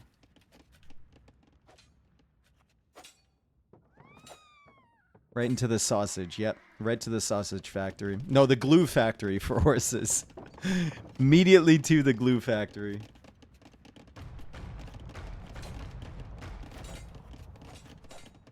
Alright, so Scotty will go for a second TC out here. I was right. You can't dock this. This is buildable terrain, apparently. This is a half and half, man. Half land, half water. Half pig. So seriously, guys.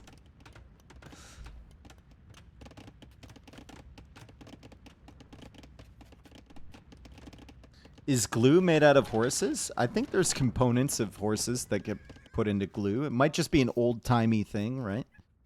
Might have been previously made out of horse products or animal products, and it no longer is. But no, horses are made out of glue? Oh, okay. So it's the other way around, I see.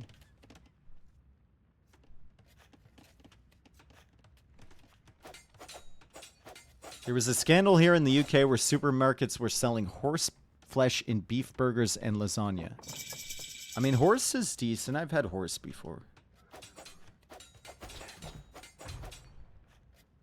But if it's advertised as beef, then, like, should be beef, right?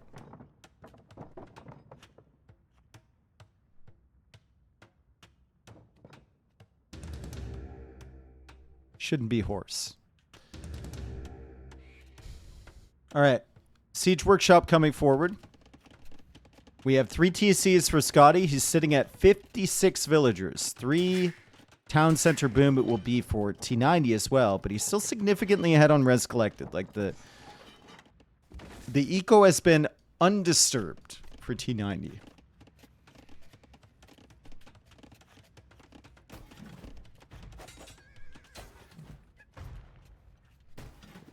What if the horse mooed and the farmer got confused?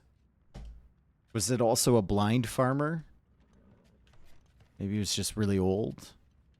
And then it would have had to be a blind butcher as well? Maybe there's a large blind horse meat community. We don't know.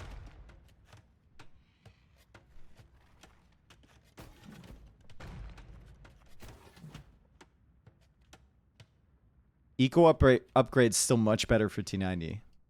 But elephant archers are now coming out from Scotty. What is the counter to elephant archers if you're T90? It's not going to be siege.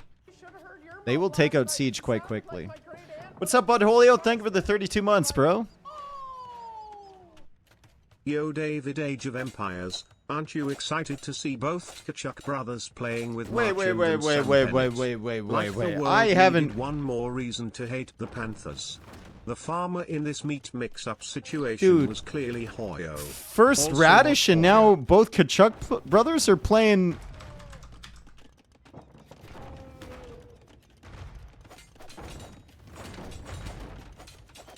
Playing for the Panthers? When did that happen? I haven't been keeping up with NHL news at all, dude. Wow. So they have officially moved to my most hated team in history. Holy. The Ottawa Senators are no longer that hated either. Wow, the scouts can just go right over this. I thought you would need a transport ship to get there. Interesting. So, T90 actually nukes a couple of his own scouts. Wonderful play from him. A little bit of score boosting on his end. And he's still applying pressure with the Mangonels, but the Elephant Archers are here, and Elephant Archers don't feel that bad against Mangonels, right? It takes a lot of Mangonel hits to take them out. And they can kill these things pretty quickly. So once again, I'm asking like what the play is from T90 to counter these.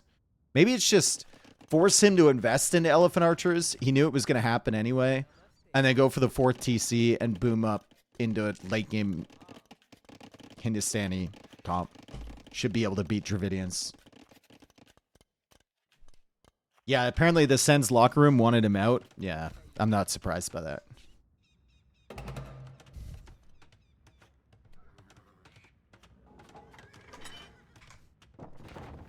I mean, some people, you know, the common saying is like, I think he was dropped as a baby. I think most people you say that about maybe dropped once, right? Maybe off a table or a chair. But Brady probably hit every step on the way down from the 3rd floor.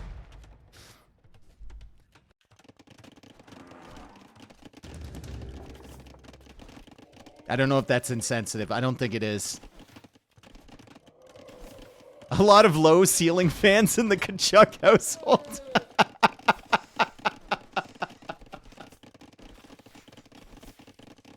In key areas as well. All right. Elephant Archers forward. Can't find any damage. The eco for T90, it's about to meet and surpass the eco from Scotty. The gate is finally down. It took him a long time. He kills another scout. More instances of score boosting here from T90. But Scotty is on the way to Imperial Age. The problem here for Scotty, Elephant Archers are great, but it takes a lot of resources to mass them and to get all the upgrades and everything. So he's going to have trouble getting more than like 30 of them on the field, realistically. I'm still wondering what the solution is for T90. Is it just Golems? Could be Skirms, right? Could be Imp Camel as well. Won't do fantastic against elephants, but I mean it's a good unit. You might be able to just brute force your way past them.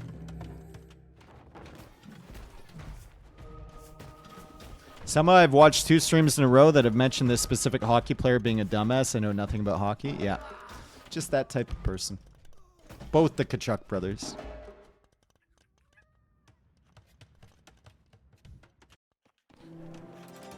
More farms coming up from T90.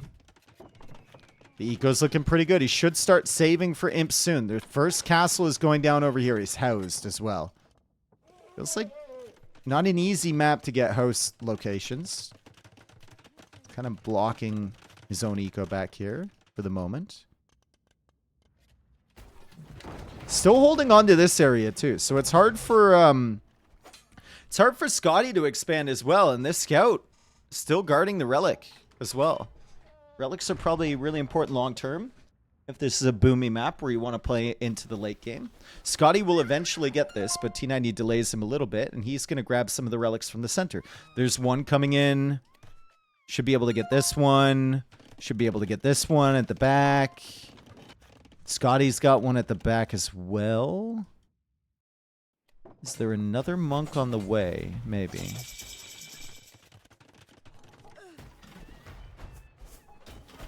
Imp is in for Scotty. T90 is lagging behind.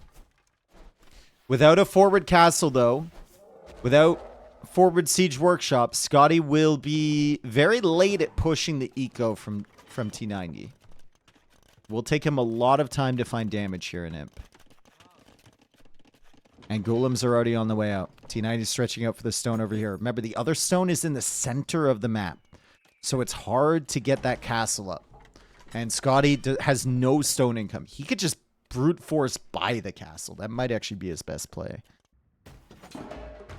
But he's trying to stretch out to the stone instead. And the Mangonel army is still here from T90. Golem Skirm might be the play for Tristan. Why not Skirms for T90? I think Golems are probably more consistent. And then you slowly make your way into Skirms. Golems have more offensive potential than the Skirms as well. As you can see here. He does need the upgrades for them, though. Ooh! He probably pooped himself a little bit when that gate was open. If these elephants got in here, that would have been a ton of damage. Oh my goodness. They were right beside that gate. They were right beside it while that villager was underneath. 144 villagers for T90. 8 villagers still in the queue, and Imperial Age is on the way. He's still trying to raid over here. The golems are trying to get in, but the elephant archers are here. It's 20 elephant archers. Plus battle elephants for Dravidians. Ooh.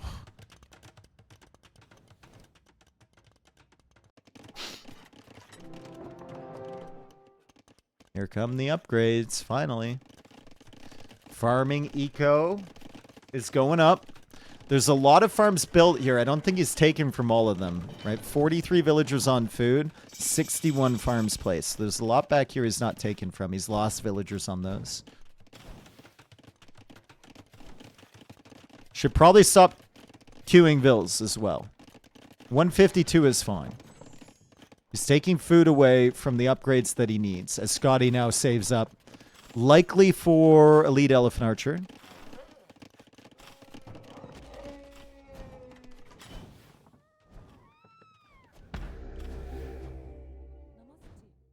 I like the way this tower shoots arrows. Like, it shoots them very, like, it's very floppy, you know? Like a flaccid arrow.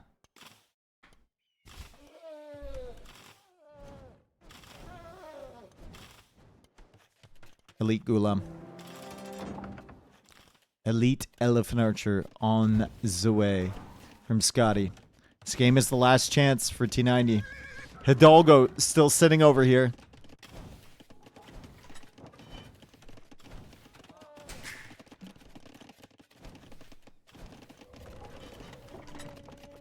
I didn't realize I can name buildings.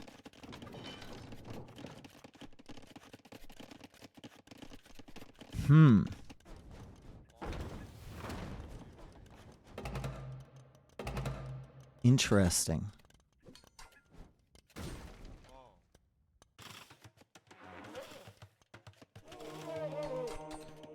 Ooh, probably not a great engagement for the Elephant Archers here. They do win against low numbers of Golems, but they won't win here.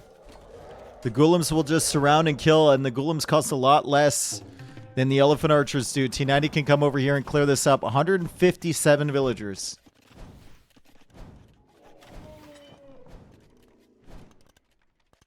T90 should stick to casting? What are you talking about, bro? It's 2K5. He was almost 2K6. Well, he's 2K4 right now, but we round up.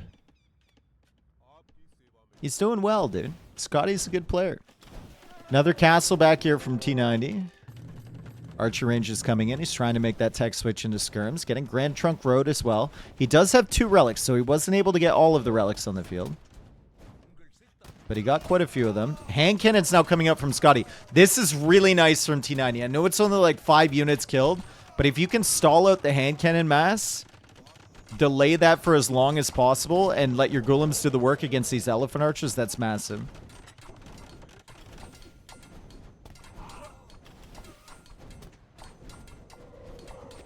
It's going to buy you time to make that switch into skirms.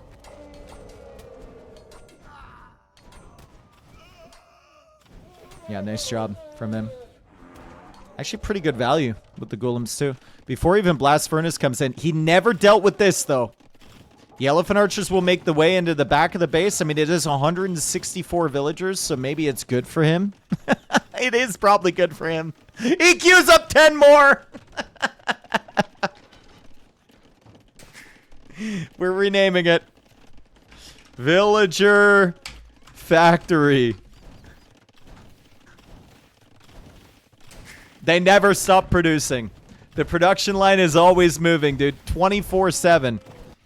365.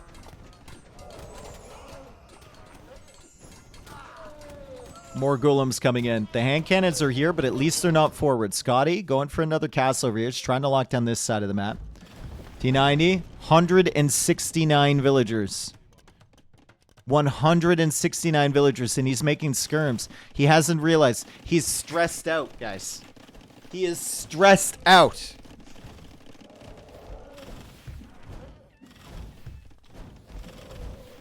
So much res. He's got a real... There we go. He just deleted some vills. Shatagni coming in. Armor coming in. So much gold. He can tech switch into anything he wants right now. And Grand Trunk Road will make his relics more effective, by the way. So we see this guy going to town over here. T9 is going to see the castles now. He needs to deal with this. He hasn't dealt with it at all. But, I mean, he hasn't had any pop space for military. It's all been in vills. He deleted, like, 8 vills. He's making a house. Brother, your pop...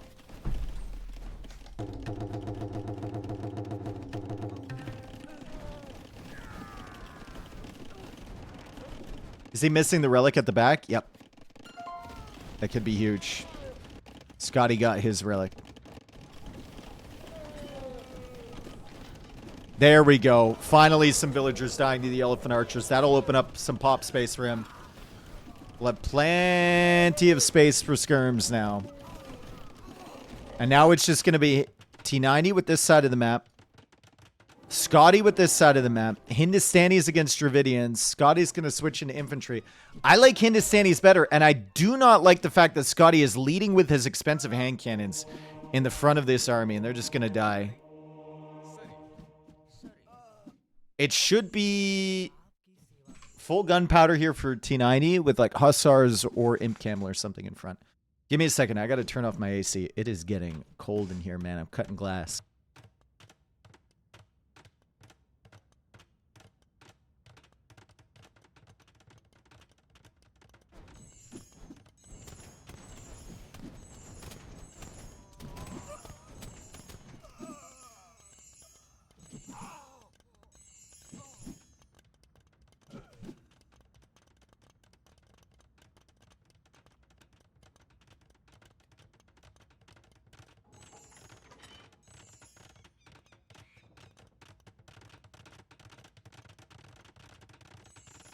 Does Dave still live in Canada? Of course. What do you mean did I move like the other Canadian AoE2 players? You mean like just Hera? I don't think anyone else moved. What do you mean all the other Canadian AoE2 players? No one... And Survivalist? Oh, I guess Survivalist, yeah.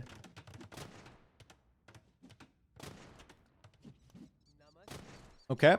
Apparently we don't believe in finishing castles. T90 is going to go out for the stone. A little bit of pressure, right? He's going for towers instead. He's going to try and shut down the stone supply over here. Survivalist went to Japan a few years ago, yeah. Daniela's still there? Yeah, she moved here a couple of years ago from Romania. And Kennan's now clearing up the villagers.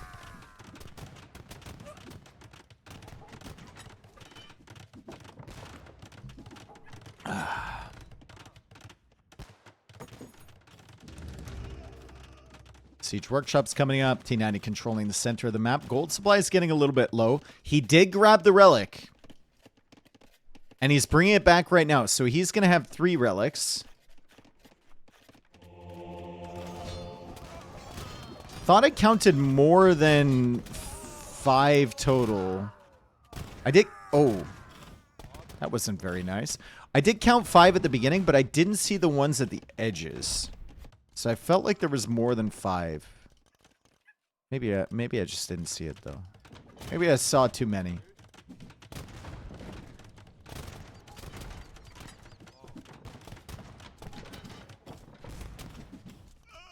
T90 should win this game. He's fully locked in here. He's down to 125 villagers, so his pop is balanced out. Hoarding's coming in. Murder holes coming in, right? Bombard cannons. Extra range hand cannons as well. Survivalist doesn't have Grand Trunk Road. He's only got 2 relics versus 3. Like, everything is stacked up here for T90 to win. And T90 also has all of this stone supply in the center to access. I'm shaking my balls, my crystal balls. And the answer is T90 victory seems likely.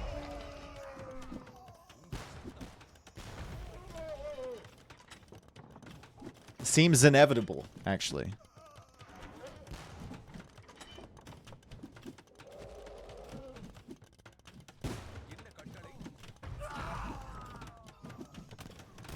Nine bombard cannons. And the tech switch that Scotty was making was into champions. Champions in the face of hand cannons. Big attack rounds coming from T90 most likely too. Hand cannons on the hill. Do we have the unique tech from Scotty? We do. Wood Seal is in. Never got medical core for his elephants, but he's all out elephants now.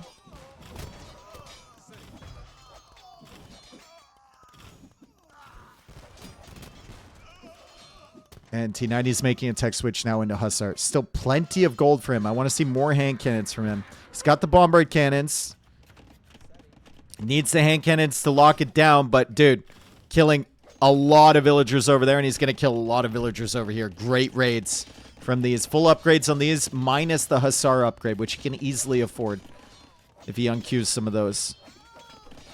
This is just going to overwhelm. Hidalgo is still here, watching his brethren come in, and T90 gets a win, and we're going to a game 5. Let's go. Come on. Come on. Let's go, dude. Big.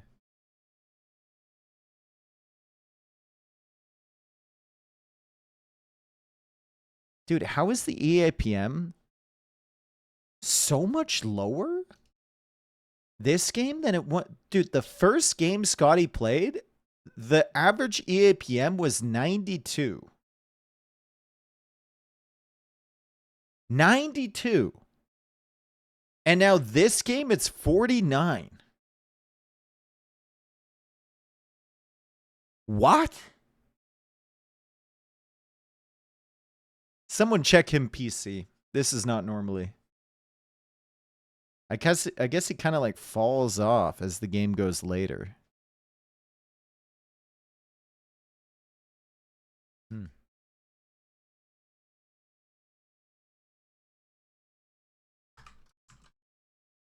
Was game 1 maybe a short game? I mean, it went into mid Castle Age.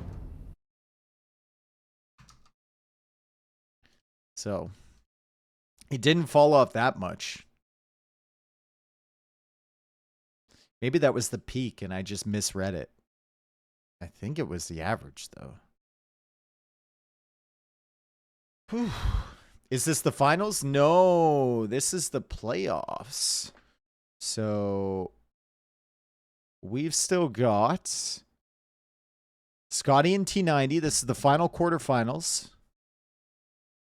Daniel beat Honey Badger 3-1. Smokey beat Development 3-0. And Macy beat Emu Warrior 3-0. So it's going to be either Scotty or T90 against Daniel in the upper bracket, and then Smokey versus Macy James in the lower bracket. I don't know how that worked out. How did it work out that T90 and Daniel? Because T90 didn't win his group. T90 lost his group. He lost against Smokey.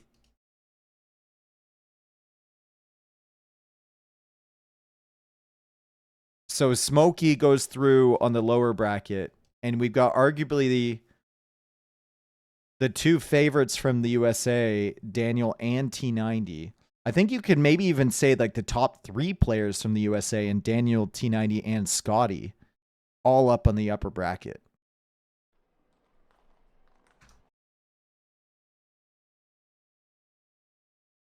I think you could reasonably say that.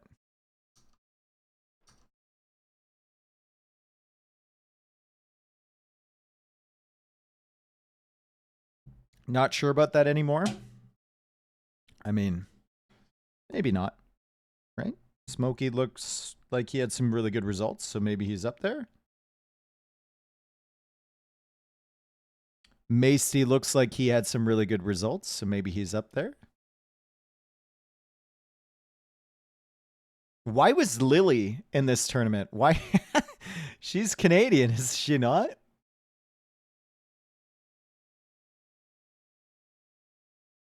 She was in T90's group. What on earth?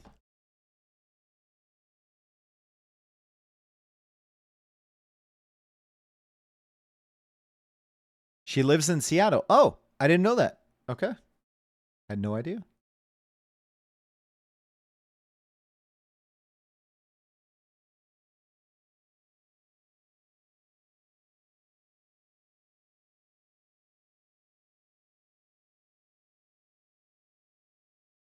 Okay, we're still waiting for the game.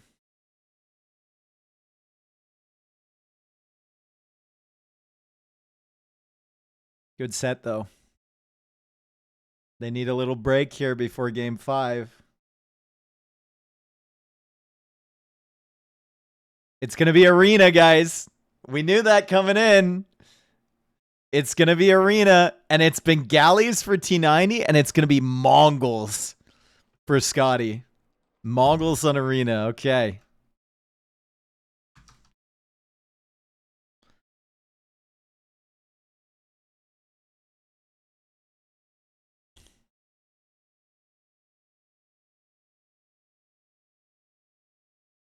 I don't know about Tristan's arena. How's this play? It's decent on arena. It plays it enough.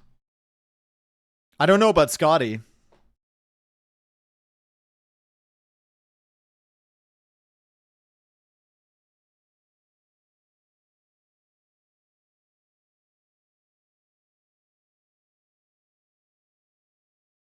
Scotty had polls, and he still goes for Mongols here.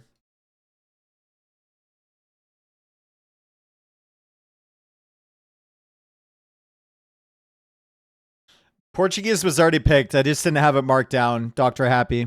That was my bad. What's up, dude?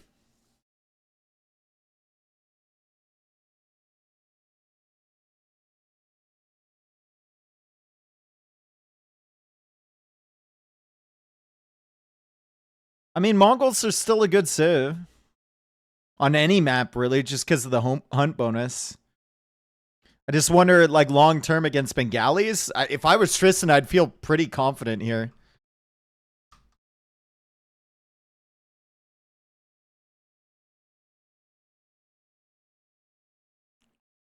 I tried hitting you up on IG, brother. Dude, I don't have an Instagram. If you're hitting me up on Instagram, I don't have one. So I don't know who you're talking to, bro. I hate Instagram. That's the worst platform of all time. It's terrible. All right. Scotty playing Mongols, T90 playing Bengalis. Someone's pretending to be you? Do they have hair? Dude, that's kind of flattering. Someone's pretending to be me on Instagram? Find me the profile.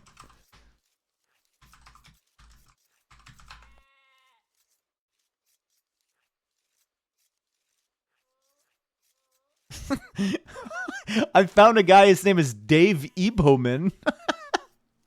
And then there's the guy that's Dave with the... Oh, whoa. There's a guy from Israel who's posting a lot of very pro-Israeli stuff. Dave.aoe. Oh, no, dude. It's clearly not me, though, because he's got hair. So there won't be any confusion there. Oh, no, bro. Yeah, dude, Jaded. I know, dude. I know, Jaded. I don't need that tip. Thank you very much. I have a brain. It's not necessary at all in my case. I don't give a fuck.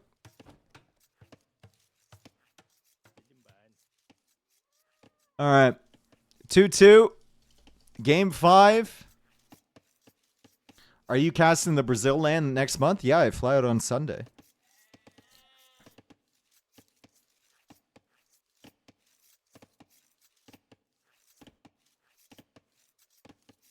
Dave AoE versus Dave Hunt, best of 21 show match. When? Everyone knows who the real Dave is. Okay. What do the Mongols do? That's the question.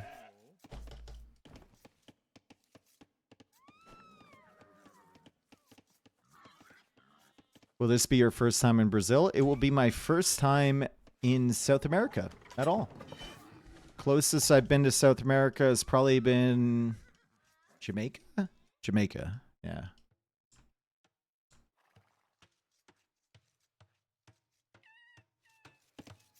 Come to Brazil? I am. I am going to Brazil. Okay, so like I said, the Mongols will still be ahead economically, at least at the start, until T90 gets those extra 2 vills from going up to the feudal age. But I just wonder, like, what they do long term. Mangudai are still very dangerous, right? If he can full boom into them, then maybe he's got a chance. But the Bengalis will just have such a heavy eco advantage, and it's really tough to contest the Bengalis going out for the relics because of that extra armor on the monks. So I think Scotty might end up going... I don't know. He might end up going for like a castle drop or something. Siege push or something like that with Mongols.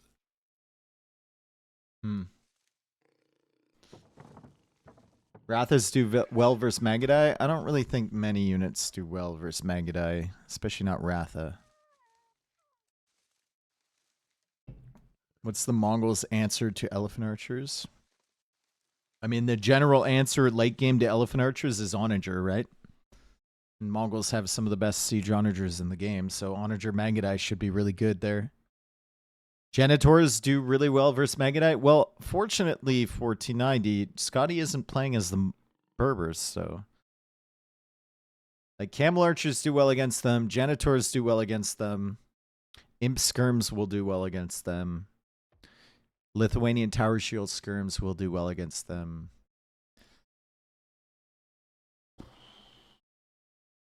They'll just run away from Huskarls. It's a short list of units that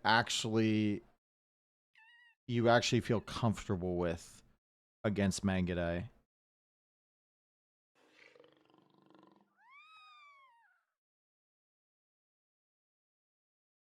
I'm low-key surprised that Scotty went Mongols when he could have been walking into Berbers.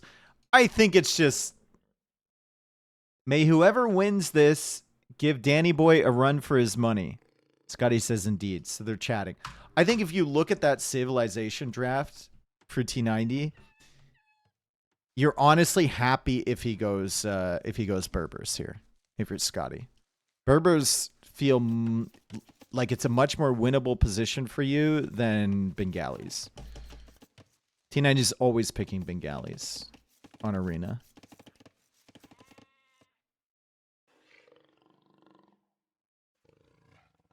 Did you see Doubt's amazing boiler from this morning? No. I did not. Like Bengalis, where would we put them on the Arena tier list? Right, we got Burgundians, Bohemians, Bengalis? Is B-Civs? Turks? I guess Turks should be up above them. Burgundians, Bohemians, Turks. Top 5? I would say top 5, probably.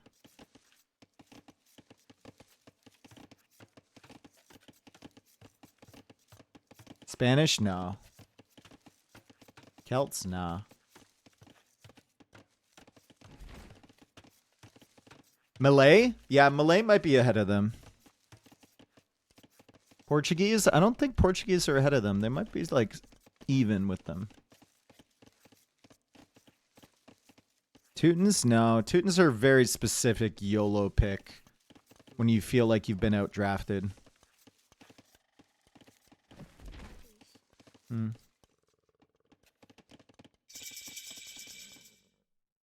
Wonder how good Muisca are on the tier list. I haven't really watched like any clowns playing Arena recently. I wonder how much respect Muisca get. Way? Way or... I feel like Arena players would look at Way and go, nah, kind of junk.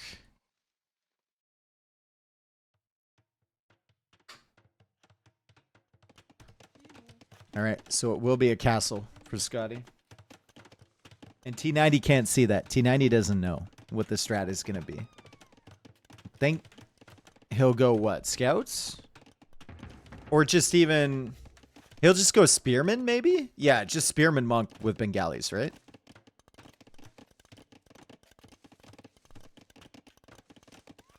He did get those extra 2 vills. So he's up faster, and he's at the same villager count as Scotty.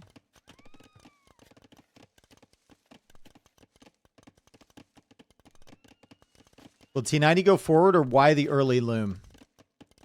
He may want to villager battle any villagers that are... Like, this may be strategic for him, the early loom. He may want to go forward with some villagers for a monastery, or he may want to battle any villagers coming forward for a castle on his face.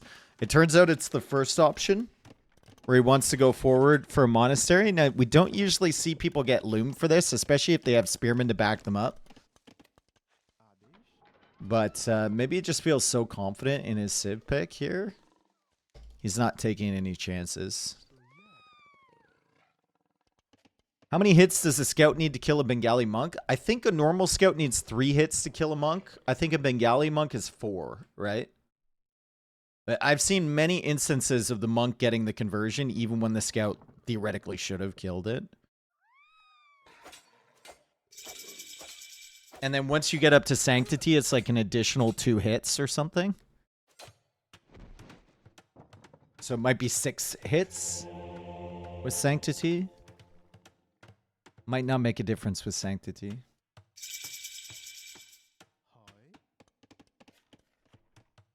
Is this monk into siege elephant push? It might be, although... If you have Magnai, the siege elephants are going to be taking a little bit of extra damage. They can be healed from distance by the monks.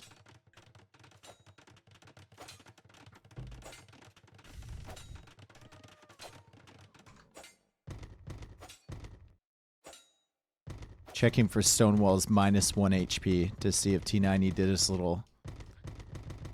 Oh, he's not going to do it here in a tournament set, I see.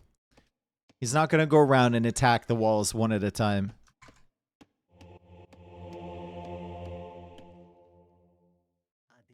T90 is going to grab the relics nice and early. It's one relic in.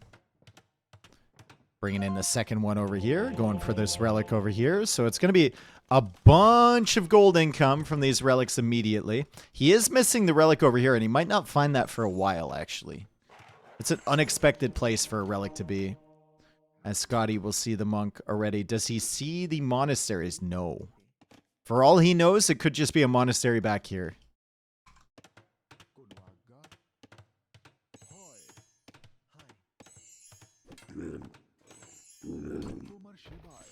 Damn, that spearman saved me from getting locked in a never-ending loop of no. Oh, look, another one.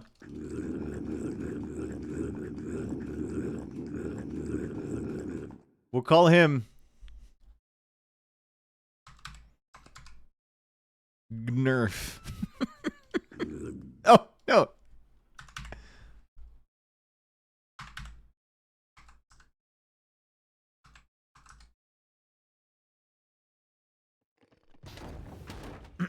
All right. So T90 sees the Mangadai.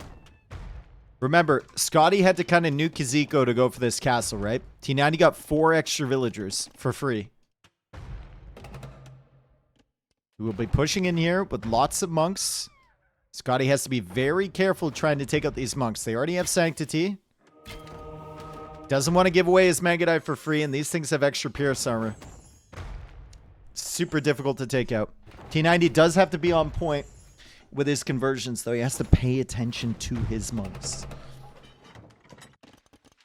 And Scotty has seen the relic over here. T90 is going to notice that. No. Only 3 relics for you. No additional relics for T90. There's another one over here. Does he see that one? Nope. There we go. He finally notices it. Scotty's going to come over here. He'll expect a monk in this direction. Still no second town center for him. It's just all in on the Mangadai production. Second TC for T90. And if he gets 3 TCs set up here, he will suddenly have a base where even if Scotty wants to go for a petard and try and push in and do damage, if Tristan has 3 TCs set up, it's going to be really, really difficult for Scotty to get in there and get significant eco damage.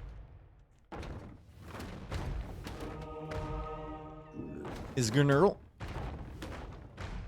Gurnurl is okay.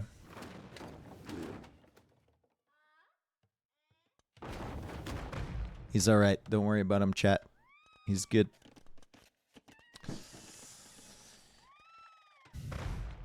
Monk shifting around this way. Tristan knows that the castle is up. He can see the castle now with his outposts. So he knows that, like, pushing in here, probably not going to get that much damage, but he does hold some Mangadai back. And he's waiting for these Mangadai to come in so he can get some good conversions. His Monk Micro leaves a little bit to be desired, but still not a situation where Scotty is comfortable yet pushing into that. The problem for T90 is now he's on a little Monk Island. Sounds like a reality TV show, right? Monk Island. All alone out here. He can't really bring these relics back to his base. He can't really push into Scotty's base. He's going to be held in by the Mangadai.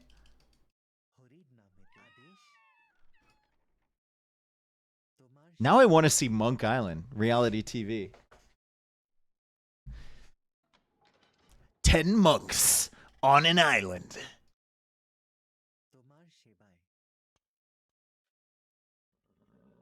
And then it like cuts to the different challenges that they need to do, you know? Crafting rosary beads or whatever. You'll never believe what they did with the rosary bead. Oh, God. Never mind. I never said it. I didn't say it, dude. I didn't say it. Hold up.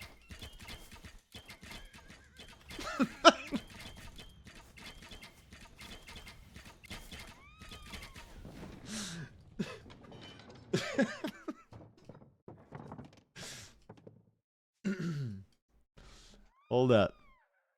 There's just like, wait a second though. It's really funny. There's just like a clip in the preview of like one monk with like a painful expression on his face, and the other monk like pulling something. I can see it now, dude. I can see it now. Oh my god, this is wildly inappropriate. I apologize to all the monks out there. I am sorry. I had to do it. Alright, so he's got all 5 relics. Imperial Age coming in. And it's time for a forward castle. Imperial Age is coming in as well for Scotty. So, one way that T90 can throw this game is if he loses this castle. If his monk micro is junk on Monk Island, then he's going to lose the castle, lose all of the villagers, lose all of the momentum. And he probably knows that. So he's going to be as safe as can be. Does Scotty see this castle? No. Scotty doesn't know about the castle. As a monk in the Vatican City praying this very moment, I am offended. Okay. Sorry.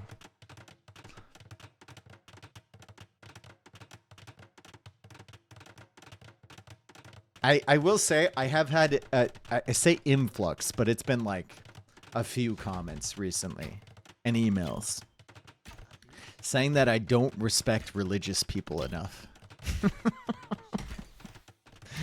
And that I should stop saying oh my god or holy cow. No, that was one of them, Starhammer. There's been others as well.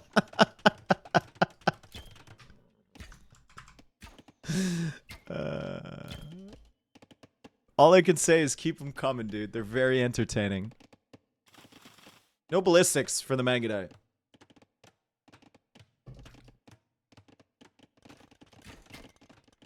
He's getting a university now. It's still only 1 TC for Scotty. 60 villagers, though, for Tristan versus 52. He'll get an extra 4 from the TCs. He's going for a second castle. I like this. I like this. Monk text coming in. Illumination. Block printing. Where are the Mangadai? They're in the castle.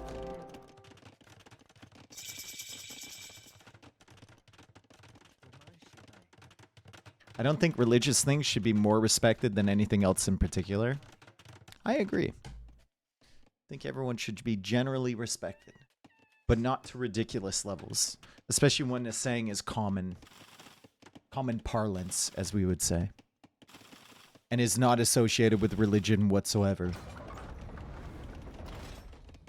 Devotion and faith for Scotty. So he invests into faith. But the problem for Scotty is that he's going to lose his castle. And he won't really be able to get the elite Mangadai upgrade or any further Mangadai or really any Trebs to push this. And there's really just no way that he can ever push these castles. Now, Tristan, realizing that this is a bad situation for him, will just get inside the castle and hop out the other side.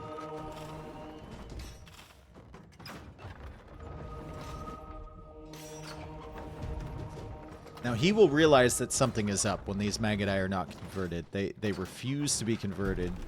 Ram now coming in from Scotty. He'll be heavily housed when this castle goes down. Should have gotten Nomads, brother. Sorry. Wait, does Nomads apply to castles?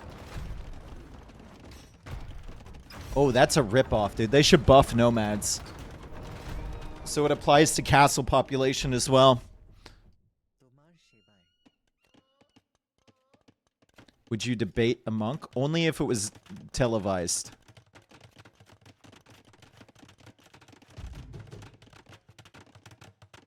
So I could spew wildly inaccurate and incoherent information. But not offensive. Not offensive. Just wildly inaccurate and incoherent. Not offensive.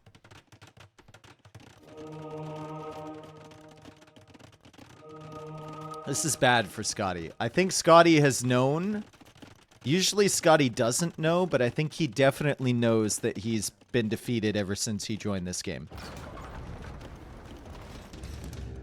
And Tristan's like, ah, yes, a siege workshop. The only way I could lose. Good luck on your capped ram purchase, my friend.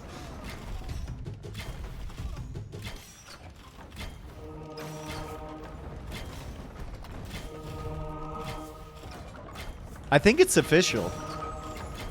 I think Scotty hates bald people.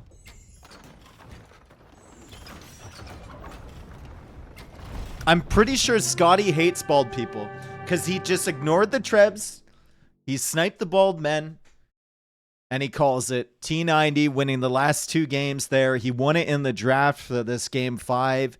He had Bengalis. I don't know what Scotty's plan was on Arena. Maybe just had no confidence in himself at all.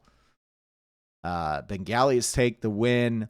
Mongols take the loss. And it's going to be T90 moving on to face Daniel in the semifinals.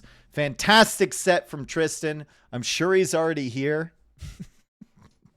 to hear my wrap-up statements. He probably tuned in right as I said Scotty hates bald people.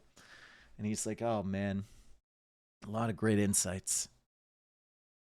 Clown Monks win again. Disaster. I mean, this Mangudai strategy is just setting yourself up to fail, right? It would have to be a pretty poorly executed Monk Rush to lose against that with Bengalis.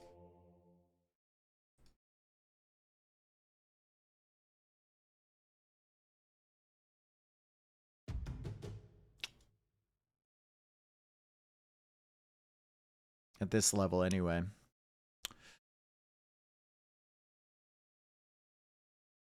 Tristan was very patient, though. He played that very well. Get him on a Discord call.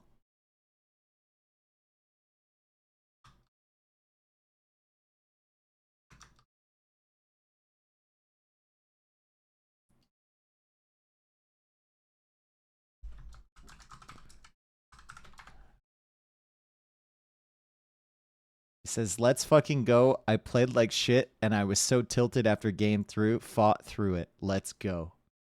Hey. I told him I wanted an interview. 14. Oh, baby.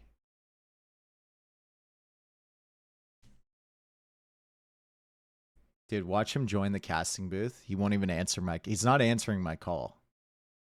Dude, he's leaving me on red. There he is. Hello. Yo. I love how you said you were having a few beers and watching. I somehow thought you were watching as a spectator, like not cast. No. I wasn't streaming initially because the set on Liquipedia was listed an hour later. So I was heading to the store to get beers. And then I was like walking back, and Paradox messaged me and told me that that this was happening. Congratulations. Chat, we're here with our quarterfinal champion, T90Official, coming live from Discord. Just winning a fantastic 3-2 set. Welcome in, T90Official. People are saying you're a top 5 USA player. Well, I guess that much is confirmed. It didn't feel like it at various points throughout the series, so. So, game number 1, T90Official, Graveyards. I think that's how you say it. Graveyards. Many relics on this map. You went men-at-arms, and he went full-wall scouts, bro. Did you notice the pathing on my militia when I was trying to find him? No, because I was fast-forwarding because I just got back. If you go back, listen, if you want to laugh, go back and watch. I think it was a combination of the fact that he was fully walled and also the fact that he spawned, like, super to the right. Mm-hmm. But, dude, I moved to the north. I moved to the west. I was everywhere but his base. And then I, like, eventually discovered his... Like, the whole idea was to stop him from walling. Mm-hmm. And then I encountered the Great Wall of freaking China. So the start was rough. I think he tried to wall too much. I got some value in the back of his base. And that was just like... a huge headache. It worked out for you big time, right? Like, you go men-at-arms with arson, 4 men-at-arms with arson. I'm loading it up because I want to see what pathing you're talking about. Yeah, dude, just watch. I'm going to load up your stream so I can see this. Just watch my militia once I get them. I'm like, my logic here is, right, 2 militia, a little bit of harass, stop him from walling, add 2 more militia, we're in, right? And I even went to lame him, and I was confused because of all the little, like, leafy spots, which is not where the town centers are. Leafy spots, right. Look for leafy spots, guys. I think they're kind of leafy. I don't know. I think if you zoom in, there's leaves. They're leaves. Leaves. All right, so your militia go out this way. Okay, so Bro, you're like, just he's watch not this over journey. there. I'm so mad. I'm so mad. Like, and then he's like, I'm like, where the fuck is he, dude? You find I a look bear. at it, and then I find a bear. Exactly. I was so fucking pissed. I was so, and the 2 bears. And it was disastrous. I was so mad. And then I show up and I see the biggest possible wall he could have had. I mean, if I didn't find that hole in the back, because I almost didn't check. You know how we're casting? Yeah. And it's like, you got to check for the hole. But we always explain that everyone assumes. If I didn't check that, I think I lose the game. Honestly, I think from the spectator point of view, I think you were fine. You're playing men-at-arms into scouts, and he invested so much in the walls. Like, I saw you at the back there with that hole, and I saw you kill the Vil, and I was actually questioning the idea of you running all the way around there with the men-at-arms, because it felt like such a time sink to get there, but it worked out really well for you, right? And your scout stayed at full HP for so long. I think you got like an extra skirm with it. You got like another Vil with it, and then you even escaped with it. It was really to solid. start the series and have like, there was a lot of feudal micro in those armies, and I was like, all right. I'm like, all right, Scotty, this is the series it's gonna be, because like Scotty and I go way back, and we're good friends, and I've played him a million times on Aravia, so it was fun. But the idea there obviously was just like. So part of the reason I picked Lithuanians is because I was feeling really bad today, and I didn't think I'd play sharp. So I was like, okay, we get 3 relics, and we just YOLO with extra attack, and that's kind of what we did. Well, when he went Hey Guang, you must have been thinking, okay, because I thought there was one. I thought there was one. He pops out, and it's like surprise, whatever. But he didn't even have armor on them, and you already had +3 on your knights. You ate those things for lunch, man. They just got destroyed. I was concerned. There was a lot. I don't know how many ranges he had, but that was a lot of John Bays. Right away. 3 right away. He was up to 15, 20, like very, very quick.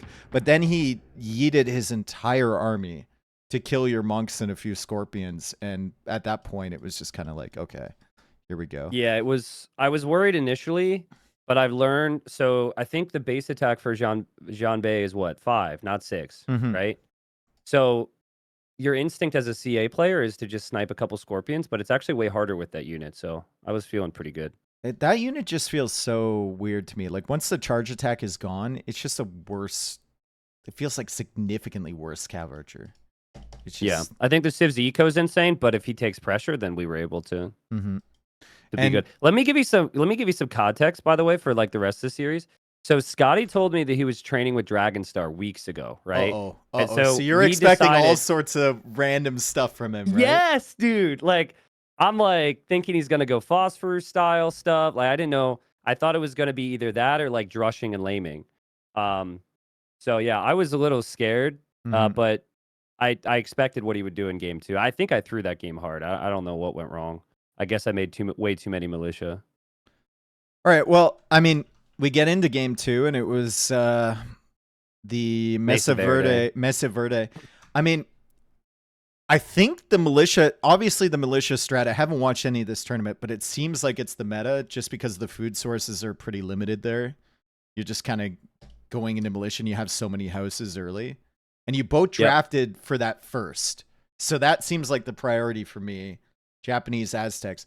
Your militia were doing really well, but you hard committed onto his barracks, was just fine or whatever. But he had, I think, 7 or 8 villagers taking the hunt in the very middle of the map. And then they shifted over to the left. So that'll explain. Were they exposed? Could I kill them? Oh, God, dude. You were 2 tiles away from seeing the mill. That mill that you saw in the middle, they were just sitting there the whole time. So, like, if you had one villager looking around, and that might be so a piece of advice for you going into the set against Daniel, if you want to pick that map, just you have 18 militia. Just look with one or two. Yeah, use one of them, right? Like, Well, it was a good strat. It was a great opening, and then you even recovered really well with the towers and everything past that point. So I thought it was over. Like when I kill 5 vills and he has no berries, I'm like, okay, he has no res.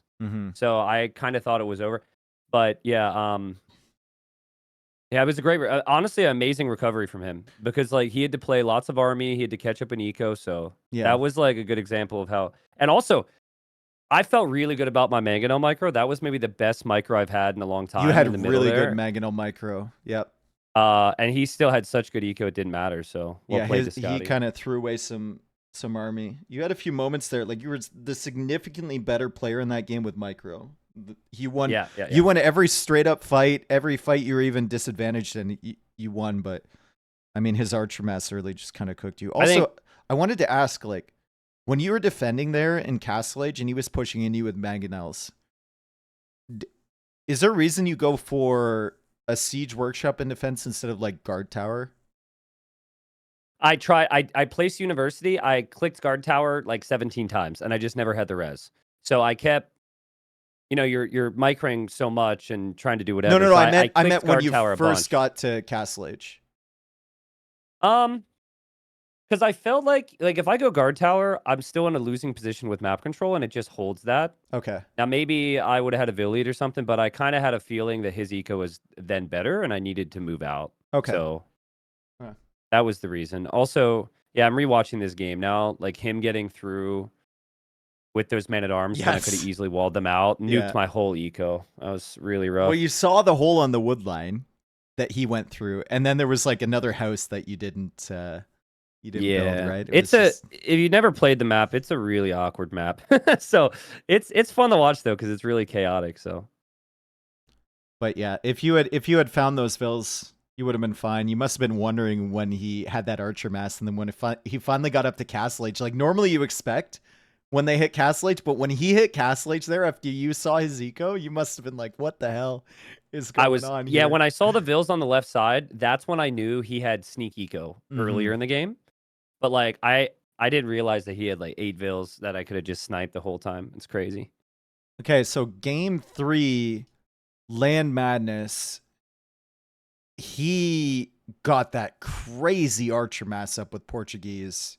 And you cut production and went up to Castle Age.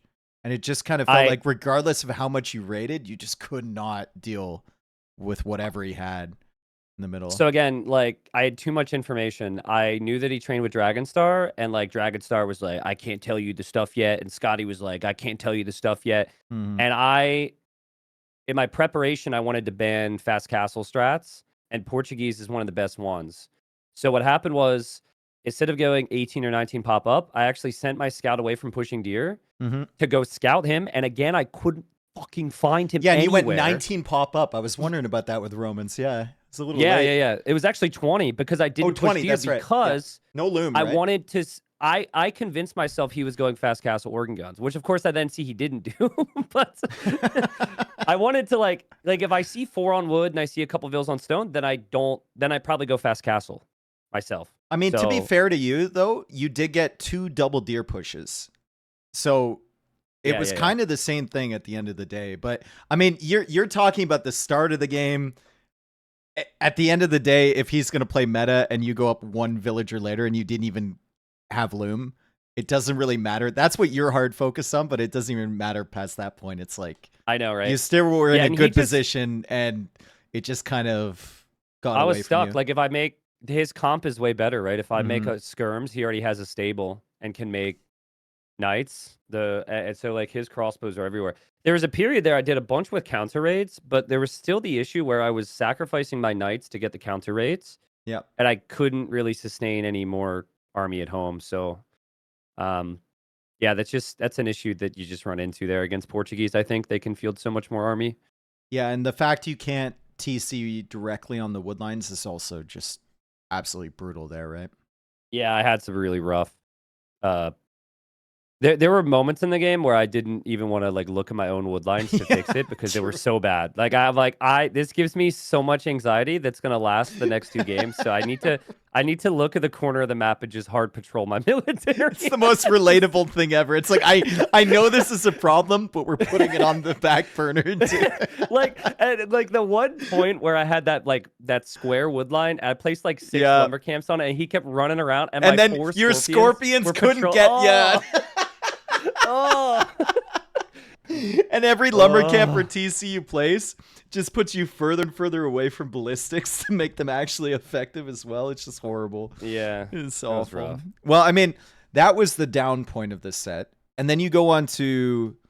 I know you feel like you didn't play super well, and there was a couple moments where maybe you were like out of it, but I think your strategy on Voyagers was actually really solid. Like did you watch his Rex on this map and know that he went no loom 2 villagers out to the foxes?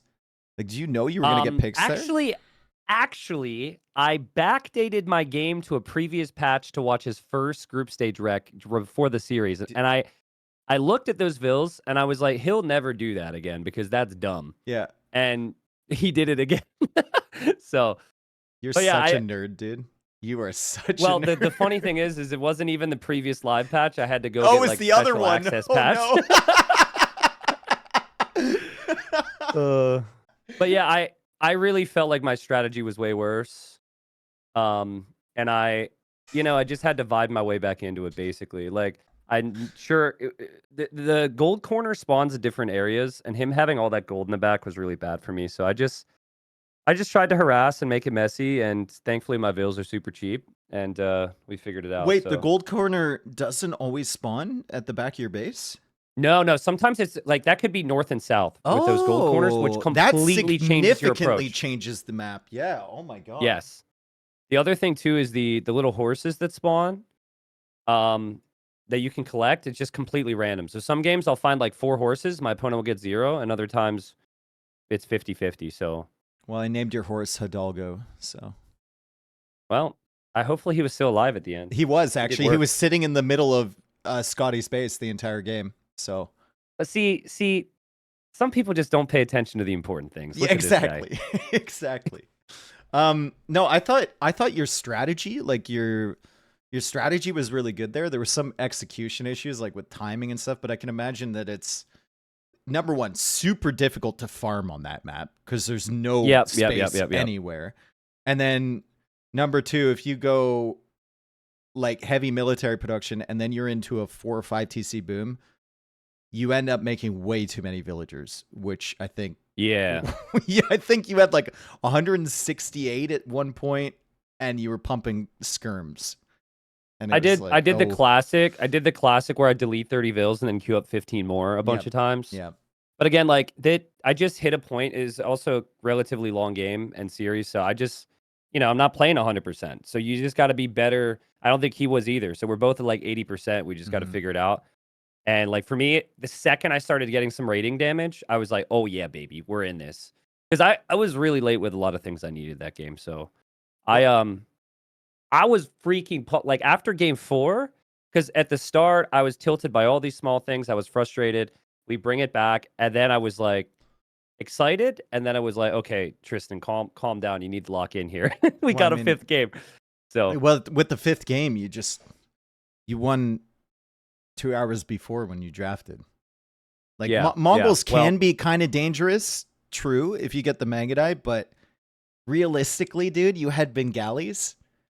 And he was playing Mongols on Arena. I really thought he was going to go Portuguese on Arena, like when the draft started, because that was the only one that made a lot of sense. But then when he played Portuguese on Land Madness, I thought he'd go Poles, and like a lot of Arabia players just tried Tower Rush and go Scouts and stuff.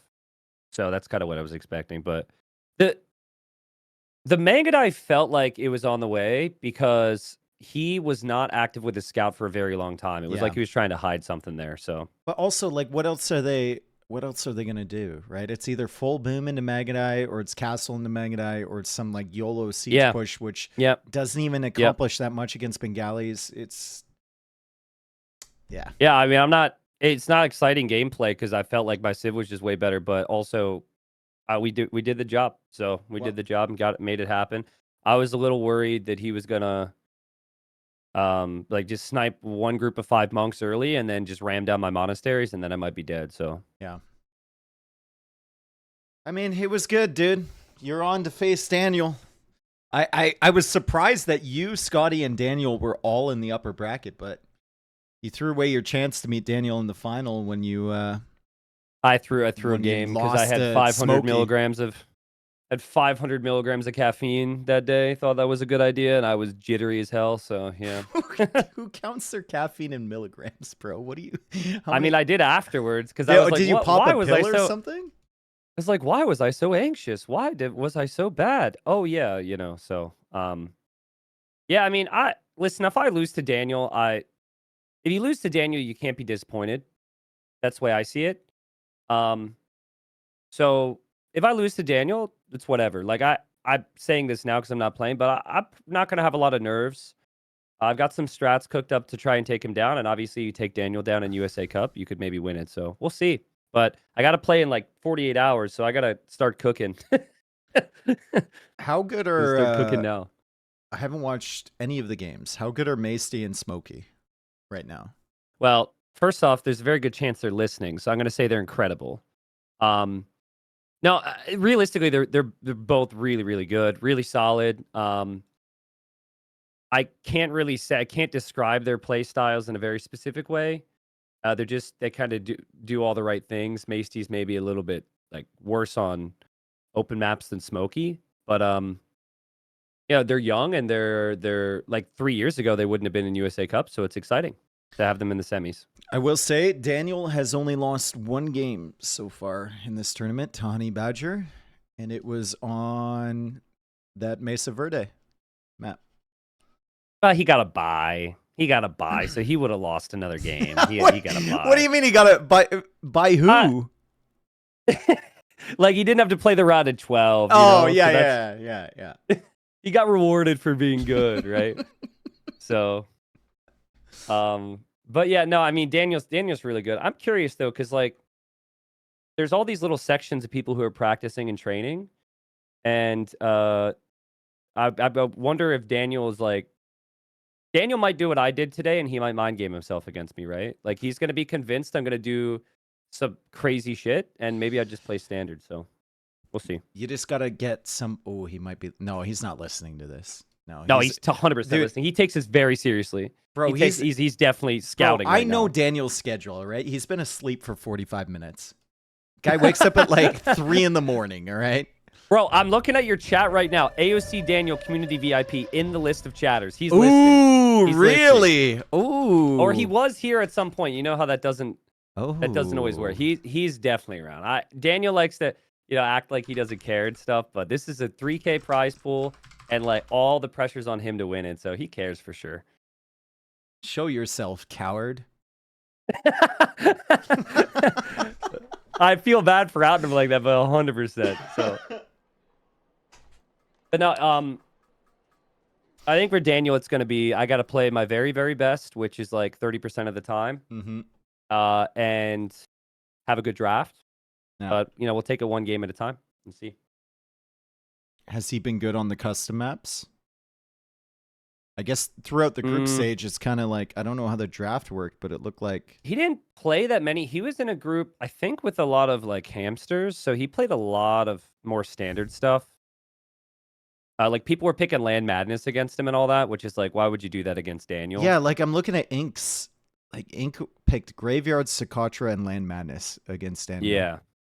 The only player that really did crazy stuff against him maybe was like... Now, even then, like South Dakota Badlands is Arabia 2.0. Land Madness is Arabia 2.0. He played a lot of those. Maybe Sneaky Salmon took him to Migration at least. Yellow Jacket took him to Mesa Verde. But Daniel played Armenians against Mayans. Huh. Okay. But there's really not, like, Daniel's maybe only played like 4 or 5 of the maps publicly, so so we'll see. But I love Scotty, but I would have been disappointed. I had a lot of pressure myself to be at least number 2. So, and if I lose to Daniel, in my mind, even though technically that's not, I'm still there. So we'll Has see. Scotty been playing that much recently? He's been active?